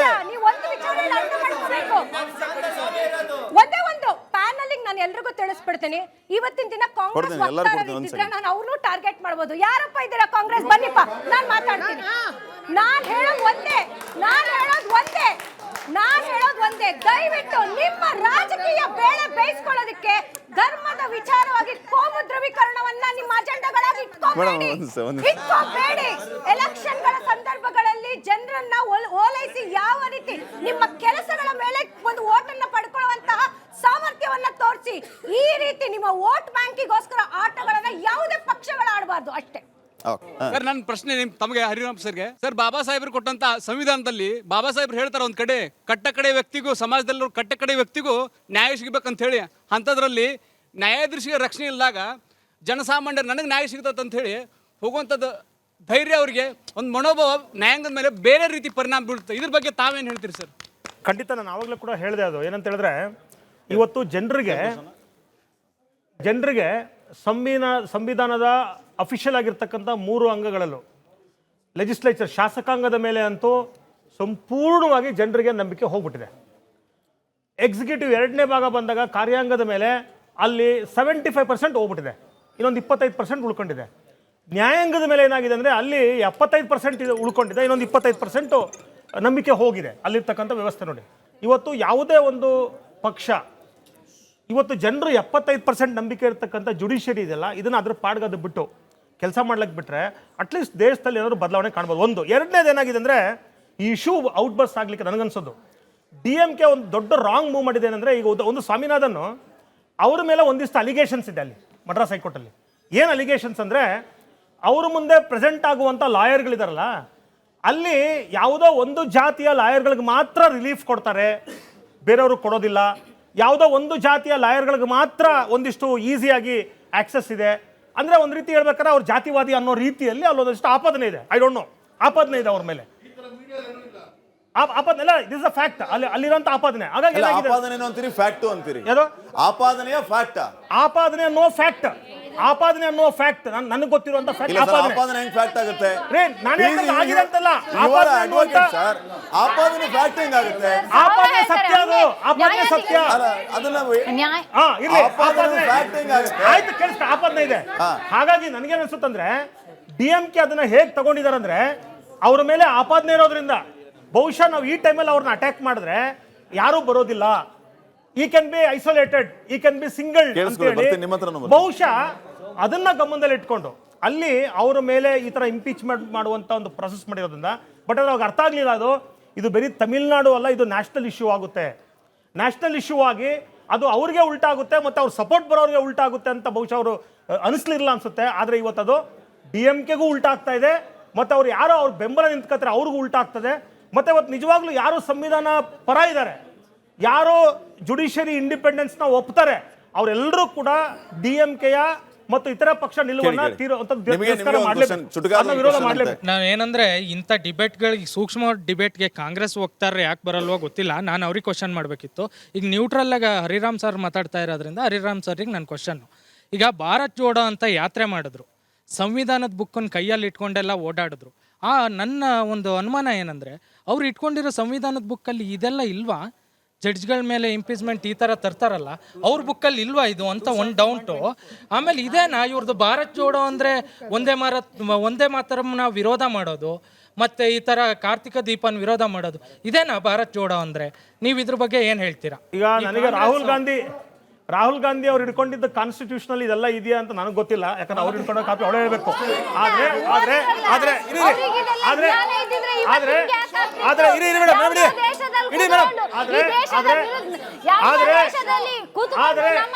ಭಾರತದ ಸಂವಿಧಾನದಲ್ಲಿ ಕೊನೆ ಭಾಗದಲ್ಲಿ ಇನ್ನೊಂದು 2-3 ಕ್ವಶನ್ ತಗೊಂಡು ಕಾರ್ಯಕ್ರಮ ಮುಗಿಸ್ತೀನಿ. ಎಲ್ಲವೂ ಇದೆ, ಇದನ್ನ ನಾವು ಗೌರವಿಸ್ಬೇಕು. ಆನ್ಸರ್ ಮಾಡಲಿ ಅವರು ಗೌರವಿಸ್ಬೇಕು. ಯಾಕಂದ್ರೆ ಒಬ್ಬ ಅಪೋಸಿಷನ್ ಪಾರ್ಟಿ ಲೀಡರ್ ಆಗಿ ಅವರು ಸಂವಿಧಾನವನ್ನ ಬರೀ ಉಲ್ಲೇಖ ಮಾಡೋದಲ್ಲ, ಸಂವಿಧಾನದ ಆಶಯಗಳನ್ನ ಈಡೇರಿಸ್ತಕ್ಕಂಥ ಕೆಲಸ ಮಾಡಬೇಕು. ಮತ್ತೆ ಆಶಯಗಳನ್ನು ಈಡೇರಿಸುವ ಪ್ರಕ್ರಿಯೆಯಲ್ಲಿ ಯಾರು ಕೆಲಸ ಮಾಡಿದ್ರು ಕೂಡ ಅದಕ್ಕೆ ಬೆಂಬಲವಾಗಿ ನಿಂತ್ಕೋಬೇಕು. ನಾನು ಎಲ್ಲ ಪಾರ್ಟಿಗೂ ಹೇಳ್ತೀನಿ. ಉದಾಹರಣೆಗೆ BJP ಅವ್ರು ಏನೋ ಒಳ್ಳೇದು ಮಾಡಿದ್ರು, ಕಾಂಗ್ರೆಸ್ ಒಪ್ಪಬೇಕು. ಕಾಂಗ್ರೆಸ್ ಏನೋ ಒಳ್ಳೇದು ಮಾಡಿದ್ರು, BJP ಅವ್ರು ಒಪ್ಪಬೇಕು ಅದನ್ನ. ಅದು ಬಿಟ್ಬಿಟ್ಟು ನಾನು ಪಾರ್ಟಿಗೋಸ್ಕರ ವಿರೋಧ ಮಾಡ್ತೀನಿ ಅಂದ್ರೆ ದೇಶ ಎಡುವುದಲ್ಲೇ. ಇವಾಗ ನಾವೆಲ್ಲ ನೋಡ್ಬೋದು ಸರ್, ತೀರ್ಪಾಯ್ತು, ಇವಾಗ ನಾವೆಲ್ಲರೂ ಚರ್ಚೆ ಮಾಡ್ತಿದ್ವಿ. ಈ ಪ್ರಶ್ನೆ ಬಂದ್ಬಿಟ್ಟು ಮುಖ್ಯವಾಗಿ BJP ಅವ್ರಿಗೆ ಸರ್. ಇವಾಗ ಎಲ್ಲರೂ ಹೇಳಿದ್ವಿ DMK ಸರ್ಕಾರ ಅಲ್ಲಿದೆ, ಇದನ್ನು ಮಾಡ್ತಿದೆ ಅಂತಂತ ಎಲ್ಲ ಹೇಳಿದ್ವಿ. ಇವಾಗ ನಾನು ನೇರ ಪ್ರಶ್ನೆ ಬಂದ್ಬಿಟ್ಟು ಫಸ್ಟಿಗೆ ಎಲ್ಲ ನನ್ನ ಮುಸಲ್ಮಾನ್ ಸಹೋದರರಿಗೂ ಕೇಳ್ತೀನಿ. ಅಲ್ಲಿ ಇರ್ತಕ್ಕಂಥ ಏನು ಸಮಾಧಿ ಇದೆ ಅದು ಸಿಕಂದರ್ ಸೂಫಿ ಅವರ ಸಿಕಂದರ್ ಬಾದ್ಶಾ ಅವ್ರದ ಇದು. ಅದನ್ನು ಕಟ್ಟಿಸಿದವ್ರು ಯಾರು? 13ನೇ ಶತಮಾನದಲ್ಲಿ ನಮ್ಮ ವಿಜಯನಗರ ಸಾಮ್ರಾಜ್ಯದ ಶ್ರೀದೇವರಾಯರು ಕಟ್ಟಿಸಿದಂಥದ್ದು. ಹಂಗಿದ್ರೆ ಹಿಂದೂಗಳು ಮುಸ್ಲಿಂ ವಿರೋಧಿ ಆಗಿದ್ರೆ ಏನು ಕಟ್ಟಿಸ್ತಿದ್ರು ಸರ್? ಒಂದೇ ಪ್ರಶ್ನೆ. ಆಮೇಲೆ ಎರಡನೇದು ಬರೋದಾದ್ರೆ ಇಲ್ಲ, ಅದು ಆಗಿದೆ ಏನಂತಂದ್ರೆ 1300ರಲ್ಲಿ ಮಧುರೈಯಲ್ಲಿ ಮುಸ್ಲಿಮರ ಆಡಳಿತ ಇತ್ತು. 1500ರಲ್ಲಿ ವಿಜಯನಗರ ಅರಸರು ಬಂದರು, ಮಧುರೈನೂ ಅವರ ವಶಕ್ಕೆ ತಗೊಂಡ್ರು, ಸಿಕಂದರ್ ಬಾದ್ಶಾನು ಹೊಡೆದಾಕಿದ್ರು. ಅವಾಗ ಮುಸ್ಲಿಂ ಸಮುದಾಯದವರು ಒಂದು ಸಮಾಧಿ ಕಟ್ಕೊಳ್ತೀವಿ, ದಯವಿಟ್ಟು ಜಾಗ ಕೊಡಿ ಸಮಾಧಿಗಾದ್ರು ಅಂತ ಮನವಿ ಮಾಡ್ಕೊಂಡಾಗ ಆಯ್ತು ಕಟ್ಕೊಳ್ಳಿ ಹೋಗಿ ಅಂತ ಶ್ರೀದೇವರಾಯ ಹೇಳಿದ್ದು. ಅದೇ ಕೊಟ್ರಲ್ಲ ಸರ್, ಅಂದರೆ ಹಿಂದೂಗಳ ಭಾವನೆಯ ಸ್ಥಿತಿ ನೀವು ತಿಳ್ಕೊಬೋದು. ಇವಾಗ ನಾನು ಸೆಕ್ಯುಲರ್ ಆಗಿ ಮಾತಾಡ್ತಿದ್ದೀನಿ, ಇವಾಗ ನೀವೆಲ್ಲರೂ ಸೆಕ್ಯುಲರ್ ಅಂತ ಹೇಳ್ತಿದ್ದೀರಿ. ನೀವು BJP ಅವರು DMK ಸರ್ಕಾರ, ಸ್ಟಾಲಿನ್ ಅವ್ರ ಸರ್ಕಾರ, ಅವರು ಕ್ರಿಶ್ಚಿಯನ್ ಅವರು ಇಂಡೈರೆಕ್ಟ್ ಆಗಿ ಹಿಂದೂ ಮತ್ತು ಮುಸ್ಲಿಂ ನಡುವೆ ಕೋಮ್ಗಲಭೆ ತಂದುಬಿಟ್ಟು ಅನ್ಅಫಿಷಿಯಲಿ ಅವರು ಏನೋ ಮತಾಂತರ ಆಗ್ತಾರೆ. ಮತಾಂತರ ಆಗೋದಕ್ಕೆ ಬೇರೆ ರೀತಿ ಹಣ ಸಪ್ಲೈ ಮಾಡ್ತಿದ್ದಾರೆ. ಎದರಿಂದ? ಜನರು ಕಟ್ಟೋ ಟ್ಯಾಕ್ಸಿಂದ. ಇವರು DMK ಸರ್ಕಾರದವರು. ಇದನ್ನ ನೀವು ಪ್ರಶ್ನೆ ಮಾಡಕ್ಕೆ BJP ಅವ್ರು ಏನ್ ಮಾಡ್ತಿದ್ದೀರಿ ಸರ್? ನೀವು ಇಂಪೀಚ್ಮೆಂಟ್ ಬಗ್ಗೆ ಕಾಂಗ್ರೆಸ್ ಅವರು ಇಂಪೀಚ್ಮೆಂಟ್ ಬಗ್ಗೆ ಹೇಳ್ತಿದ್ದಾರೆ. ಆಮೇಲೆ ಇಂಡಿಯಾ ಅಲಯನ್ಸ್ದವರು ಇಲ್ಲಿದ್ದೀರಾ, ಇದ್ರ ಬಗ್ಗೆ 107 ಜನ ಸಂಸದರು ಇದನ್ನ ಮಾಡಿದ್ರು. ನೀವೆಲ್ಲ ಹೋಗಿ ತಮ್ಮ ಸೋನಿಯಾ ಮಾತಾಜಿ ಅವ್ರಿಗೆ ಕೇಳಬೇಕು, ಮಾತಾಜಿ ನೀವೇನಕ್ಕೆ ಸೈನ್ ಮಾಡ್ತಿಲ್ಲ ಮಾತಾಜಿ, ಅಣ್ಣಂಗೂ ಹೇಳಿ ನೀವು ಸೈನ್ ಮಾಡಿ ಅಂತಂತ. ಏನಕ್ಕಪ್ಪ ಅಂದರೆ ಅವ್ರಿಗೆ ಗೊತ್ತೈತೆ ಸುಮ್ಮನೆ ಸರಿ ಅಧಿವೇಶನನ ಮುಗಿಸೋಕ್ಕೆ ಅಪೋಸಿಷನ್ ಅವ್ರ ಹತ್ರ ಯಾವುದೇ ರೀತಿಯಾದಂಥ ಏನು ಪ್ರಶ್ನೆ ಮಾಡೋಕ್ಕೆ ಏನೂ ಇಲ್ಲ. ಯಾಕಂದರೆ ಮೋದಿ ಸರ್ಕಾರ ನಮ್ಗೆ ಒಳ್ಳೆ ಆಡಳಿತ ಕೊಟ್ಟೈತೆ. ಇವ್ರು ಹೇಳಿದ್ರಲ್ಲಿ ಬೇಸಿಕ್ ಇನ್ಫ್ರಾಸ್ಟ್ರಕ್ಚರ್, ಆ ಒಂದು ಉದ್ದೇಶದಿಂದ ಏನೂ ಇಲ್ಲ. ಮೊನ್ನೆನೂ ನೋಡ್ಬೋದು ಓಟ್ ಚೋರಿ ಅಂತೇಳಿ ಎಲ್ಲರೂ ಸದನ ಬಿಟ್ಟು ಹೋದ್ರು. ಏನು ಇವ್ರ ಅಪ್ಪನ ಮನೆ ದುಡ್ಡ ಸರ್? 100 ಕೋಟಿ ಖರ್ಚು ಮಾಡ್ತಾರೆ ಸರ್ ಅಧಿವೇಶನಕ್ಕಂತ. ಇವ್ರ ಅಪ್ಪನ ಮನೆ ದುಡ್ಡು ಹಂಗೆ ಎದ್ದು ಹೋಗ್ಬಿಟ್ರಿ ಸರ್. ಒಂದು ನಿಮಿಷ, ಈ ಕಡೆಯಿಂದ ಒಂದು ಪ್ರಶ್ನೆ ಕೇಳಿದ್ರು, BJP ಅವರು ಈ ಇಶ್ಯೂಗೆ ಯಾಕೆ ಹೋಗಿದ್ದೀರಾ ಅಂತೇಳಿ. ಯಾಕೆ ಹೋದ್ವಿ ಅಂತ ನಾನು ಹೇಳ್ತೇನೆ ನೋಡಿ. 4 ತಿಂಗಳ ಹಿಂದ್ಗಡೆ ತಮಿಳ್ನಾಡಿನ ರಾಮನಾಥಪುರಂ ಲೋಕಸಭಾ ಕ್ಷೇತ್ರದ ಲೋಕಸಭಾ ಸದಸ್ಯರಾದಂಥ ನವಾಜ್ ಮಣಿ ಅವರ ಹೆಸರು ಉರುಫ್ ನವಾಜ್ ಅನ್ನೋರು ಈ ಬೆಟ್ಟದ ಮೇಲೆ ಹೋಗಿ ಮೇಕೆ ಇಟ್ಕೊಂಡು ಹೋಗಿದ್ರು ಕಡಿಯೋದಕ್ಕೆ. ಅಲ್ಲಿ ಮೇಕೆ ಕಡಿಯೋದು, ಕುರಿ ಕಡಿಯೋದು ಬ್ಯಾನ್ ಆಗಿದ್ದಕ್ಕೆ ಮತ್ತೆ ಹೋಗಿ ಚಿಕನ್ ಬಿರಿಯಾನಿ ತಿಂದ್ರಲ್ಲಿ. ತಿಂದು ಅದನ್ನು ಸೋಷಿಯಲ್ ಮೀಡಿಯಾದಲ್ಲಿ ಹಾಕಿ ಅದನ್ನು ವೈರಲ್ ಮಾಡಿದ್ರು. ಅಲ್ಲಿ ಇಡೀ ತಮಿಳ್ನಾಡಿನ ಹಿಂದೂಗಳು ಎದ್ದು ಕೋರ್ಟ್ಗೆ ಹೋಗಿ ಈಗ ಈ ತೀರ್ಪು ಬಂದಮೇಲೆ ಅದ್ರ ವಿರುದ್ಧ ಪ್ರೊಟೆಸ್ಟ್ ಮಾಡಬೇಕು ಅಂತ ಹೇಳಿ ಕೋರ್ಟ್ನ ಡಿವಿಷನ್ ಬೆಂಚ್ನ ಪರ್ಮಿಷನ್ ತೊಗೊಂಡ್ರು ಪ್ರೊಟೆಸ್ಟ್ ಮಾಡೋದಕ್ಕೆ. ಪರ್ಮಿಷನ್ ತಗೊಂಡ್ಮೇಲೆ ಪೊಲೀಸ್ನವರಲ್ಲಿ ಲಾಠಿ ಚಾರ್ಜ್ ಮಾಡಿದ್ರು. ಯಾರ ಮೇಲೆ? ಹಿಂದೂ ಕಾರ್ಯಕರ್ತರ ಮೇಲೆ. ಬರೀ BJP ಅವರು ಇರಲಿಲ್ಲ, ಎಲ್ಲ ಪಕ್ಷದ ಹಿಂದೂ ಕಾರ್ಯಕರ್ತರಲ್ಲಿದ್ದರು. ಲಾಠಿ ಚಾರ್ಜ್ ಮಾಡಿದ್ರು. ಯಾಕೆ DMK ಸರ್ಕಾರ ನವಾಜ್ ಮೇಲೆ ಯಾಕೆ ಕೇಸ್ ಹಾಕಲಿಲ್ಲ? ನೀನು ಯಾಕೆ ಮೈಕೆ ಕರ್ಕೊಂಡೋದೆ, ನೀನು ಯಾಕೆ ಅಲ್ಲಿ ಬೀಫ್ ಬಿರಿಯಾನಿ ತಿಂದಂತ ಯಾಕೆ ಇರಲಿಲ್ಲ? ನೀವು ಅದನ್ನೆಲ್ಲ ಕಣಿಸ್ಬೇಕ್ರಿ. ಇಂಥದ್ದನ್ನಿಂದನೇ ಕೋಮ ಗಲಭೆಗಳಾಗ್ತಲ್ಲ, ಕಣಿಸ್ಬೇಕು. ಉಷಾ ಮೋಹನ್ ಅವ್ರು ಕಣಿಸ್ಬೇಕು. ಸುಮ್ಮನೆ ಬಂದು ಇಲ್ಲಿ BJP ವಿರುದ್ಧ ಬೊಟ್ಟು ಮಾಡೋದಲ್ಲ. ಒಂದು ನಿಮಿಷ, BJP ವಿರುದ್ಧ ಮಾತಾಡ್ತಾ ನೀವು ಚಪ್ಪಾಳೆ ಕಟ್ಟೋದಲ್ರಿ. ಉಷಾ ಮೇಡಮ್, ಅಯೋಧ್ಯೆಗೆ ಹೋಗಿದ್ದೀರಾ? ಇನ್ನು ಇಲ್ವಾ? ಪೂಜೆ ಮಾಡ್ತೀನಿ, ಖಂಡಿತವಾಗ್ಲೂ ಪೂಜೆ ಮಾಡ್ತೀರಲ್ಲ. ನಿಮ್ ಮನಸ್ಸಿಗೆ ಸಂತೋಷ ಆಗಿದೆ ಅಯೋಧ್ಯೆ ರಾಮ ಮಂದಿರ ಕಟ್ಟಿರೋದು. BJPಗೆ ಧನ್ಯವಾದ ತಿಳಿಸಿ. ಪ್ರತಿ ಸಲ BJPನ ಬೈತಾ ಇದ್ದೀರಾ. ಒಂದ್ ನಿಮಿಷ ನಾನು ಕಂಪ್ಲೀಟ್ ಮಾಡ್ತೀನಿ ಮೇಡಮ್. ಮೇಡಮ್ ಉಷಾ, ನಿಮ್ದು ಏನ್ ಸಮಸ್ಯೆ ಅಂತ ಕ್ವಶನ್ ಕೇಳಿಸ್ಕೊಳ್ಳಲ್ಲ ನೀವು. ಆನ್ಸರ್ ಮಾಡಕ್ ಕ್ವಶನ್ ಕೇಳಿಸ್ಕೊಂಡು ಆನ್ಸರ್ ಮಾಡಿ. ಯಾಕೆ ಆತುರ? ಯಾಕೆ? ನಾವು ಹಿಂದೂಗಳು ಹೃದಯಶಾಲಿಗಳು. ಎಲ್ಲೋ ಮರಳು ಭೂಮಿಯಲ್ಲಿ ಎಲ್ಲೋ ಬೇರೆ ಕಡೆ ಇರೋ ಧರ್ಮದವ್ರು ಬಂದು ಇಲ್ಲಿ ಜಾಗ ಕೇಳ್ದವ ಕೊಟ್ಟಿದೀವಿ. ಖಂಡಿತ ಅಣ್ಣ ತಮ್ಮದಿರ ತರ ಬಾಳಿದೀವಿ. ಪಕ್ಕದಲ್ಲಿ ನಿಮ್ಮನ್ನ ಕುಂಡ್ರಿಸ್ಕೊಂಡು ನಿಮ್ ಬೇಕಾಗಿರೋದು ಜಾಗ ಕೊಟ್ಟಿದೀವಿ. ಆದ್ರೆ ನಿಮ್ಗಳು ಟಾರ್ಗೆಟ್ ಬರೀ ಹಿಂದೂಗಳ ದೇವಸ್ಥಾನ ಯಾಕೆ? ಅದನ್ನ ಕಡಿಮೆ ನಿಮಗೆ ಯಾಕೆ ನೀವು ಮಂದಿರ ಕಟ್ತೀರಾ? ನಮ್ ಹಿಂದೂ ಬೆಟ್ಟ ಇತ್ತು ಅಂದ್ರೆ ನಮ್ ಹಿಂದೂ ಬೆಟ್ಟದಲ್ಲೇನೆ ನೀವು ಹಸಿರು ಬಾವುಟ ಯಾಕೆ ಹಾರಿಸ್ತೀರಾ? ನಿಮ್ ಜಾಗ ಕೊಟ್ಟಿದ್ದು ನಂದ ತಪ್ಪು? ನಮ್ಮನೆ ಬಂದು ನಮ್ಮನೆ ಓಡಿಸ್ತೀರಾ? ನಮ್ಮನೇಲಿ ಇವಾಗ ದೀಪ ಹಚ್ಚೋದಕ್ಕೆ ನಾವು ನಿಮ್ಮನ್ನ ಅಧಿಕಾರದಿಂದ ನಾವು ಪರ್ಮಿಷನ್ ಕೇಳ್ಬೇಕಾ? ಹೇಳಿ ಸರ್. ಈಗ ಧರ್ಮದ ಹೆಸರಿಟ್ಕೊಂಡು ರಾಜಕಾರಣಿ ಮಾಡೋದು ಎಷ್ಟರ ಮಟ್ಟಿಗೆ ನ್ಯಾಯ ಇದು? ಮತ್ತು ಇನ್ನೊಂದೇನೆಂದರೆ ನಮ್ಮ ದೇವಸ್ಥಾನದಲ್ಲಿ ಪೂಜೆ ಭಕ್ತಿಯಿಂದ ಪೂಜೆಗಳು ಹೆಸರು ಹೇಳ್ಕೊಂಡು DMK ಅವರು ಅಲ್ಲಿ ರಾಜಕೀಯನ ನಡೆಸ್ತಾ ಇದ್ದಾರೆ. ಇದು ಎಷ್ಟರ ಮಟ್ಟಿಗೆ ನ್ಯಾಯ ಅಂತ ನಾನು ಕೇಳ್ತಾ ಇರೋದು. ಸರ್, ನನ್ನ ಪ್ರಶ್ನೆ ನಿಮ್ಮ 4 ಜನಕ್ಕೆ, 1947ನೇ ಇಸ್ವಿನಲ್ಲಿ ಸ್ವತಂತ್ರ ಬಂದಿದ್ದು, ಇವತ್ತು ನಾವು ಹೋಗಿ ನಮ್ಮ ಧಾರ್ಮಿಕ ಆಚರಣೆಗಳು ಮಾಡ್ಕೊಳ್ಳೋಕೆ ತೊಂದರೆ ಆಗ್ತಾ ಇದೆ ಅಂದರೆ ಎಲ್ಲಿದೆ ನಮ್ಮ ದೇಶ? ನೀವೆಲ್ಲನೂ ಎಲ್ಲ ಆಡಳಿತ ಪಕ್ಷಗಳವರು ಏನು ಮಾಡ್ತಿದ್ದೀರಾ? ನಿಮ್ಮಲ್ಲಿ ಏನು ಗೊಂದಲ ಇದೆ? 47ರಲ್ಲಿ ಬ್ರಿಟಿಷರು ಬಿಟ್ಟೋದ್ರು ಕ್ರಿಶ್ಚಿಯನ್ರು. ಅದಾದಮೇಲೆ ಮೊಹಮ್ಮದ್ ಅಲಿ ಜಿನ್ನಾ ಅವ್ರು ಪಾಕಿಸ್ತಾನ ಸಪ್ರೇಟ್ ಮಾಡ್ಕೊಂಡ್ರು. ಅದಾದಮೇಲೆ ನಮಗೆ ಫ್ರೀ ಆಗಿರೋಕೆ ಬಿಡಿ. ಯಾಕೆ ನೀವು ನಮ್ಗಳಿಗೇನೆ ತೊಂದರೆ ಮಾಡೋಕ್ಕೆ ಅದಕ್ಕೆ ಕೋರ್ಟ್ಗೆ ಹೋಗೋದು, ಇನ್ನೊಂದು ಪಾರ್ಟಿ ಅವ್ರು ಎತ್ಕಟ್ಟೋದು, ಅದೆಲ್ಲ ಯಾಕೆ ಆಗ್ತಾ ಇದೆ? ಯಾಕೆ ನೀವೆಲ್ಲ ಕುತ್ಕೊಂಡು ಸೆಂಟ್ರಲಲ್ಲಿ ಡೆಲ್ಲಿನಲ್ಲಿ ಇರೋಂಥ ಯಾರು ಇವಾಗ ಬಲಿಷ್ಠವಾಗಿದ್ದಾರೆ ಅವ್ರ ಹತ್ರ ಕುತ್ಕೊಂಡು ಇದನ್ನೆಲ್ಲ ಪಾರ್ಟಿಯವ್ರು ಚರ್ಚೆ ಮಾಡಿ ಒಂದು ನಮ್ಮ ದೇಶನ ಭದ್ರ ಮಾಡೋಕ್ಕಾಗಲ್ವಾ? ನಾವು ಫಸ್ಟು DMK ಪಕ್ಷ ಹೆಸರನ್ನ ಚೇಂಜ್ ಮಾಡಬೇಕು. ದೇಶದ್ರೋಹಿ ಮಕ್ಕಳ ಪಕ್ಷ ಅಂತ. ಇದು ಓಪನ್ ಆಗಿ ಹೇಳ್ತೀನಿ, ಅವರು ಪ್ಯೂರ್ ಆ್ಯಂಟಿ ಹಿಂದೂ, ಆ್ಯಂಟಿ ಇಂಡಿಯನ್. ಮೋದಿ ಅವರು ಏನೇ ಮಾಡಿದ್ರು ವಿರೋಧ ಮಾಡ್ತಾರೆ, ಹಿಂದೂಗಳು ಏನೇ ಮಾಡಿದ್ರು ವಿರೋಧ ಮಾಡ್ತಾರೆ. ಪ್ಯೂರ್ ಆಂಟಿ ನ್ಯಾಷನಲ್ ಪಾರ್ಟಿ ಅಂದರೆ ದೇಶದ್ರೋಹಿ ಮಕ್ಕಳು ಕಚ್ಚಿ. ಓಕೆ, ಉಷಾ ಮೋಹನ್ 30 ಸೆಕೆಂಡಲ್ಲಿ ಆನ್ಸರ್ ಮಾಡಿ. ನಾನು ಪ್ರತಿ ಬಾರಿ ನನಗೆ ಹೇಳ್ತಾನೆ ಬಂದಿದ್ದೀನಿ, ಯಾವುದೇ ರೀತಿ ನಾವು ಕೋರ್ಟಿನ ತೀರ್ಪುಗಳಿಗೆ ವಿರೋಧ ಮಾಡೋದಿಲ್ಲ, ಖಂಡಿತವಾಗ್ಲೂ ಇಲ್ಲ. ನಮ್ಮ ನಾಯಕರು ಅದನ್ನ ನಾವು ಯಾರು ಮಾಡೋದು ಇಲ್ಲ. ರೆಸ್ಪೆಕ್ಟ್ ಕೊಡ್ತೀವಿ. ಅವ್ರು ಆನ್ಸರ್ ಮಾಡ್ಲಿ. ನೀವು 4 ಕ್ವೆಶ್ಚನ್ ಕೇಳಿಸ್ಕೊಂಡಿದ್ದಾರೆ ಅವರು. ಖಂಡಿತವಾಗ್ಲೂ ಹೇಳ್ತಾನೆ ಇದ್ದೀನಿ, ಅದು ನಿಮಗೆ ಅರ್ಥ ಮಾಡಿಸ್ತಾ ನೀವು 4 ಪ್ರಶ್ನೆ ಕೇಳಿಸ್ಕೊಂಡಿದ್ದಾರೆ, ಉತ್ತರ ಕೊಡಿ. ಧರ್ಮದ ಪ್ರಕಾರ ಅಂತಲ್ಲ, ಯಾವುದೇ ಧರ್ಮದವರು ಅವರ ಒಂದು ಭಾವನೆಗಳಿಗೆ ಯಾರು ಧಕ್ಕೆ ತರಬಾರ್ದು ಸರ್. ಅದು ಯಾವುದೇ ಕೋರ್ಟ್ಗಳಾಗಿದ್ರೂ ಕೂಡ ನಾವು ಫಾಲೋ ಮಾಡಲೇಬೇಕು. ಇಲ್ಲಿ ಧರ್ಮದ ರಕ್ಷಣೆ ಆಗೋದು ಅತ್ಯಂತ ಅವಶ್ಯಕತೆ ಇದೆ. ಯಾಕಂತ ಹೇಳಿದ್ರೆ ತಮಿಳ್ನಾಡಲ್ಲಿ ಇರೋದು ಯಾವ ಪಕ್ಷ? DMK. ನಾವು ಯಾರ ಹತ್ರ ಹೋಗಿ ನ್ಯಾಯ ಕೇಳೋದು? ಅಲ್ಲಿ ದೇವಸ್ಥಾನ ಎಂಡೋಮೆಂಟ್ ಅಲ್ಲಿ ಇದೆ, ಹಾಗಾಗಿ ಕೋರ್ಟಿಗೆ ಹೋಗಿದ್ವಿ. ಕೋರ್ಟ್ ಏನ್ ಹೇಳ್ತು, ದೀಪ ಹಚ್ಚಬಹುದು ಅಂತ ಹೇಳ್ತು. ಆದ್ರೆ ಇವತ್ತು ದೀಪ ಹಚ್ಲಿಕ್ಕೆ ನಮಗೆ ಇವತ್ತು ಅವಕಾಶ ಮಾಡಿಕೊಡ್ಲಿಲ್ಲ. ಅಲ್ಲೂ ಸಹ DMK ಮತ್ತೆ ಅಪ್ಪ ಮಕ್ಕಳು ಸೇರಿ ಯಾವ್ಯಾವ ತರ ಸ್ಟೇಟ್ಮೆಂಟ್ ಕೊಟ್ಟಿದ್ದಾರೆ ಹೇಳಿದ್ರು. ಹಿಂದೂ ಧರ್ಮದ ಆಚರಣೆ ಅವರಿಗೆ ಮಲೇರಿಯಾ, ಡೆಂಗ್ಯೂ, ಹಿಂದೂಗಳು ಯಾವ್ದ್ಯಾವ್ದೋ ರೀತಿಯಲ್ಲಿ ಭಾಷೆಯಲ್ಲಿ ಬೈತಾರೆ. ಹಾಗಾಗಿ ಇದರಲ್ಲಿ ಸೆಂಟ್ರಲ್ ಏನು BJP ಇದೆ ಅಲ್ಲ, BJP ಮೋದಿ ಅವರು ಇದನ್ನ ಗಣನೀಯವಾಗಿ ಪರಿಶೀಲನೆಗೆ ತೆಗೆದುಕೊಂಡು ಏನು ತಮಿಳುನಾಡಲ್ಲಿ ಇರುವಂತಹ ಎಲ್ಲ ದೇವಸ್ಥಾನವನ್ನು ರಕ್ಷಣೆ ಮಾಡಬೇಕು, ಅಲ್ಲಿರುವಂತಹ ಪ್ರತಿಯೊಬ್ಬ ಹಿಂದೂಗಳಿಗೂ ರಕ್ಷಣೆ ಕೊಡಬೇಕಾಗಿದೆ. ಸರ್, ಸ್ಟಾರ್ಟಿಂಗ್ ಇಂದ ನಾವು ಕೇಳ್ತಾ ಇದೀವಿ, ಕೋರ್ಟ್ ಕೊಟ್ಟಿರೋ ಆದೇಶಕ್ಕೆ ಎಲ್ಲರೂ ತಲೆ ಬಗ್ಸ್ಲೇಬೇಕು ಅಂತ. ನಿಜವಾಗ್ಲೂ ಎಲ್ಲರೂ ತಲೆ ಬಗ್ಸ್ಲೇಬೇಕು. ಈ ಭಾರತದಲ್ಲಿ ಯಾರ್ಯಾರಿದ್ದಾರೆ ಎಲ್ಲರೂ ಬಗ್ಸ್ಲೇಬೇಕು. ಆದರೆ BJP ಅವ್ರಿಗೆ ಒಂದು ಪ್ರಶ್ನೆ ಏನಂದ್ರೆ, ಇದೇ ಕೋರ್ಟ್ ಡೆಲ್ಲಿಯಲ್ಲಿ ಒಂದು ಜಜ್ಮೆಂಟ್ ತಗೊಂಡು ಬರುತ್ತೆ, ಸರ್ವಿಸಸ್ ಡೆಲ್ಲಿ ಗೌರ್ಮೆಂಟ್ ಹತ್ರ ಇರುತ್ತಂತ. ಆವಾಗ ಆರ್ಡಿನೆನ್ಸ್ ತಗೊಂಡು ಬಂದು ಪಾರ್ಲಿಮೆಂಟ್ ಅಲ್ಲಿ ರಿವರ್ಸ್ ಮಾಡ್ತಾರೆ ಕೋರ್ಟಿಗೆ. ಅವಾಗ ಇವರು ಅನುಮಾನ ಇದು ಮಾಡಲ್ಲನಾ? ಅವಾಗ ಇನ್ಜಸ್ಟಿಸ್ ಆಗಲ್ಲ. ಇವ್ರ ವಿರುದ್ಧ ಏನಾದರೂ ಆಗಿದ ತಕ್ಷಣ ಕೋರ್ಟ್ ಮೇಲೆ ಪ್ರಶ್ನೆ ಮಾಡ್ತಾರಿಲ್ಲ. ಅದಕ್ಕೆ ಉತ್ತರ ಕೊಡ್ಬೇಕು BJP ಅವರು. ಶ್ರೀನಿವಾಸ್ ಅವರು 30 ಸೆಕೆಂಡ್ ಅಲ್ಲಿ ಆನ್ಸರ್ ಮಾಡಿ, ಕಾರ್ಯಕ್ರಮ ಮುಗಿಸ್ತೀವಿ. ಆರ್ಡಿನೆನ್ಸ್ ಹೇಗಾಗುತ್ತೆ ಅಂದರೆ, ಅದು ಪ್ರಜಾಪ್ರಭುತ್ವದಲ್ಲಿ ಪಾರ್ಲಿಮೆಂಟಿಗಿರಂತಹ ಒಂದು ಅಧಿಕಾರವನ್ನು ಬಳಸ್ಕೊಂಡು, ಅದೇನು ಕಾನೂನು ವೈಲೇಷನ್ ಅಲ್ಲ, ಕಾನೂನು ವೈಲೇಷನ್ ಅಲ್ಲ. ಪ್ರಜಾಪ್ರಭುತ್ವದಲ್ಲಿ ಒಂದು ನಿಮಿಷ ಕೇಳಿಸ್ಕೊಳ್ಳಿ. ಆ ಒಂದು ಪ್ರಜಾಪ್ರಭುತ್ವದಲ್ಲಿ ಸಂವಿಧಾನದತ್ತವಾಗಿ ಬಂದಂತಹ ಅಧಿಕಾರವನ್ನು ಬಳಸ್ಕೊಂಡು ಆರ್ಡಿನೆನ್ಸ್ ತಗೊಂಡು ಬಂತೇ ವಿನಃ ಆ ಸಂವಿಧಾನವನ್ನು ಮೀರಿ ಈ ಥರ ಇವಾಗ ಮಾಡ್ತಾ ಇದ್ದಾರಲ್ಲ ತಮಿಳ್ನಾಡಲ್ಲಿ, ಆ ಥರ ಮಾಡಿದಲ್ಲ. ನಂಬರ್ 1. ನಂಬರ್ 2, DMK ಸರ್ಕಾರಕ್ಕೆ ಇವತ್ತು ಕಾಂಗ್ರೆಸ್ ಸಪೋರ್ಟ್ ಮಾಡ್ತಾ ಇದೆ. ಎಲ್ಲ ಅವರು MP ಸೈನ್ ಮಾಡಿ ಅಲ್ಲಿರ್ತಕ್ಕಂಥ ದೀಪಸ್ತೂನ್ ಏನಿದೆ, ದೀಪದ ಕಂಬ, ಅದನ್ನು ತಮಿಳ್ನಾಡು ಸರ್ಕಾರ ಏನು ಹೇಳ್ತಾ ಇದೆ ಗೊತ್ತಾ? ಸರ್ವೆ ಕಲ್ಲು ಅಂತ ಹೇಳ್ತಾ ಇದೆ. ಆ ಕಲ್ಲಿನ ಮೇಲೆ ಆಂಜನೇಯ ಸ್ವಾಮಿಯ ಕೆತ್ತನೆ ಇದೆ, ಎಣ್ಣೆ ಸುರಿಯೋದಕ್ಕೆ ಗುಳಿ ಇದೆ ಅದರಲ್ಲಿ. ಅದನ್ನು ಇವತ್ತು ಇದು ಸರ್ವೆ ಕಲ್ಲು ಅಂತ ಹೇಳಿ ಕೋರ್ಟ್ಗೆ ಒಂದು ಅಫಿಡವಿಟನ್ನು ಕೊಟ್ಟಿದೆ. ಇಂಥ ಒಂದು ನಾಲಾಯಕ ಒಂದು ಪಕ್ಷಕ್ಕೆ ಈ ನಾಲಾಯ ಕಾಂಗ್ರೆಸ್ನವರು ಸಪೋರ್ಟ್ ಮಾಡ್ತಾ ಇದ್ದಾರೆ. ನಾವೊಂದು ದೀಪ ರೀ, ನಮ್ಮ ಧಾರ್ಮಿಕ ಆಚರಣೆ ಸಾವಿರಾರು ವರ್ಷಗಳಿಂದ ನಾನು ನಡ್ಕೊಂಡು ಬರ್ತಾ ಇರೋದು. ಒಂದು ದೀಪ ಹಚ್ಚಕ್ಕೆ ಬಿಡಲ್ಲ ಅಂದರೆ ನಿಮ್ಮಂಥ ಹೊಣಗೇಡಿಗಳು, ಕಿಡಿಗೇಡಿಗಳು, ನಾಲಾಯಕು, ನಾಚಿಕೆ ಕೆಟ್ಟವರು, ಲಜ್ಜೆಗೆಟ್ಟವರು ಯಾರಿದ್ದಾರೆ ದೇಶದಲ್ಲಿ? ಅದಕ್ಕೆ ಕಾಂಗ್ರೆಸ್ನವ್ರ ಸಪೋರ್ಟು.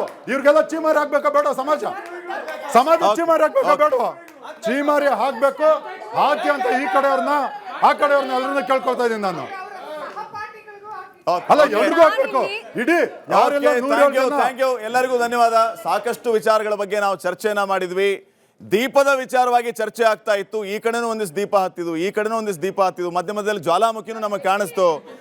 ಬಹಳ ಮುಖ್ಯವಾಗಿ ಕಾಲ ಎಲ್ಲದಕ್ಕೂ ಕೂಡ ಉತ್ತರ ಕೊಡ್ಲಿಕ್ಕಿದೆ. ದೀಪವೂ ನಿನ್ನದೇ, ಗಾಳಿಯೂ ನಿನ್ನದೇ, ಆರದಿರಲಿ ಬೆಳಕು ಅನ್ನುವಂಥದ್ದನ್ನು ನಾವೆಲ್ಲರೂ ನೆನ್ಪಿಟ್ಕೊಳ್ಳೋಣ. ಸೌಹಾರ್ದ ಅನ್ನುವಂಥದ್ದು ಬಂದಾಗ ಸೌಹಾರ್ದ ಕೇವಲ ಒಂದು ಕಡೆನೂ ಆಗಬಾರ್ದು, ಎಲ್ಲ ಕಡೆಯೂ ಸೌಹಾರ್ದತೆ ಅಂತ ಬಂದಾಗ ಮಾತ್ರ ಶಾಂತಿ ಮಂತ್ರವನ್ನು ನಾವು ಪಠಿಸಬಹುದು ಅನ್ನೋದನ್ನ ಎಲ್ಲರೂ ನೆನಪಿನಲ್ಲಿ ಇಟ್ಕೊಂಡು ಈ ವಿಶೇಷ ಕಾರ್ಯಕ್ರಮವನ್ನು ಮುಗಿಸ್ತಾ ಇದ್ದೀವಿ. ಎಲ್ಲ ವಿಶೇಷ ಅತಿಥಿಗಳಿಗೆ ಧನ್ಯವಾದ. ನಮ್ಮ ವೀಕ್ಷಕ ಪ್ರಭುಗಳಿಗೆ ವಿಶೇಷವಾದಂಥ ಧನ್ಯವಾದ. Thank you very much. ಇದಾಗಿತ್ತು ಈ ಹೊತ್ತಿನ ವಿಶೇಷ. ನೋಡ್ತಾ ಇರಿ ರಿಪಬ್ಲಿಕ್ ಕನ್ನಡ, ಇದು ನಿಮ್ಮ ಧ್ವನಿ. ನಮಸ್ಕಾರ.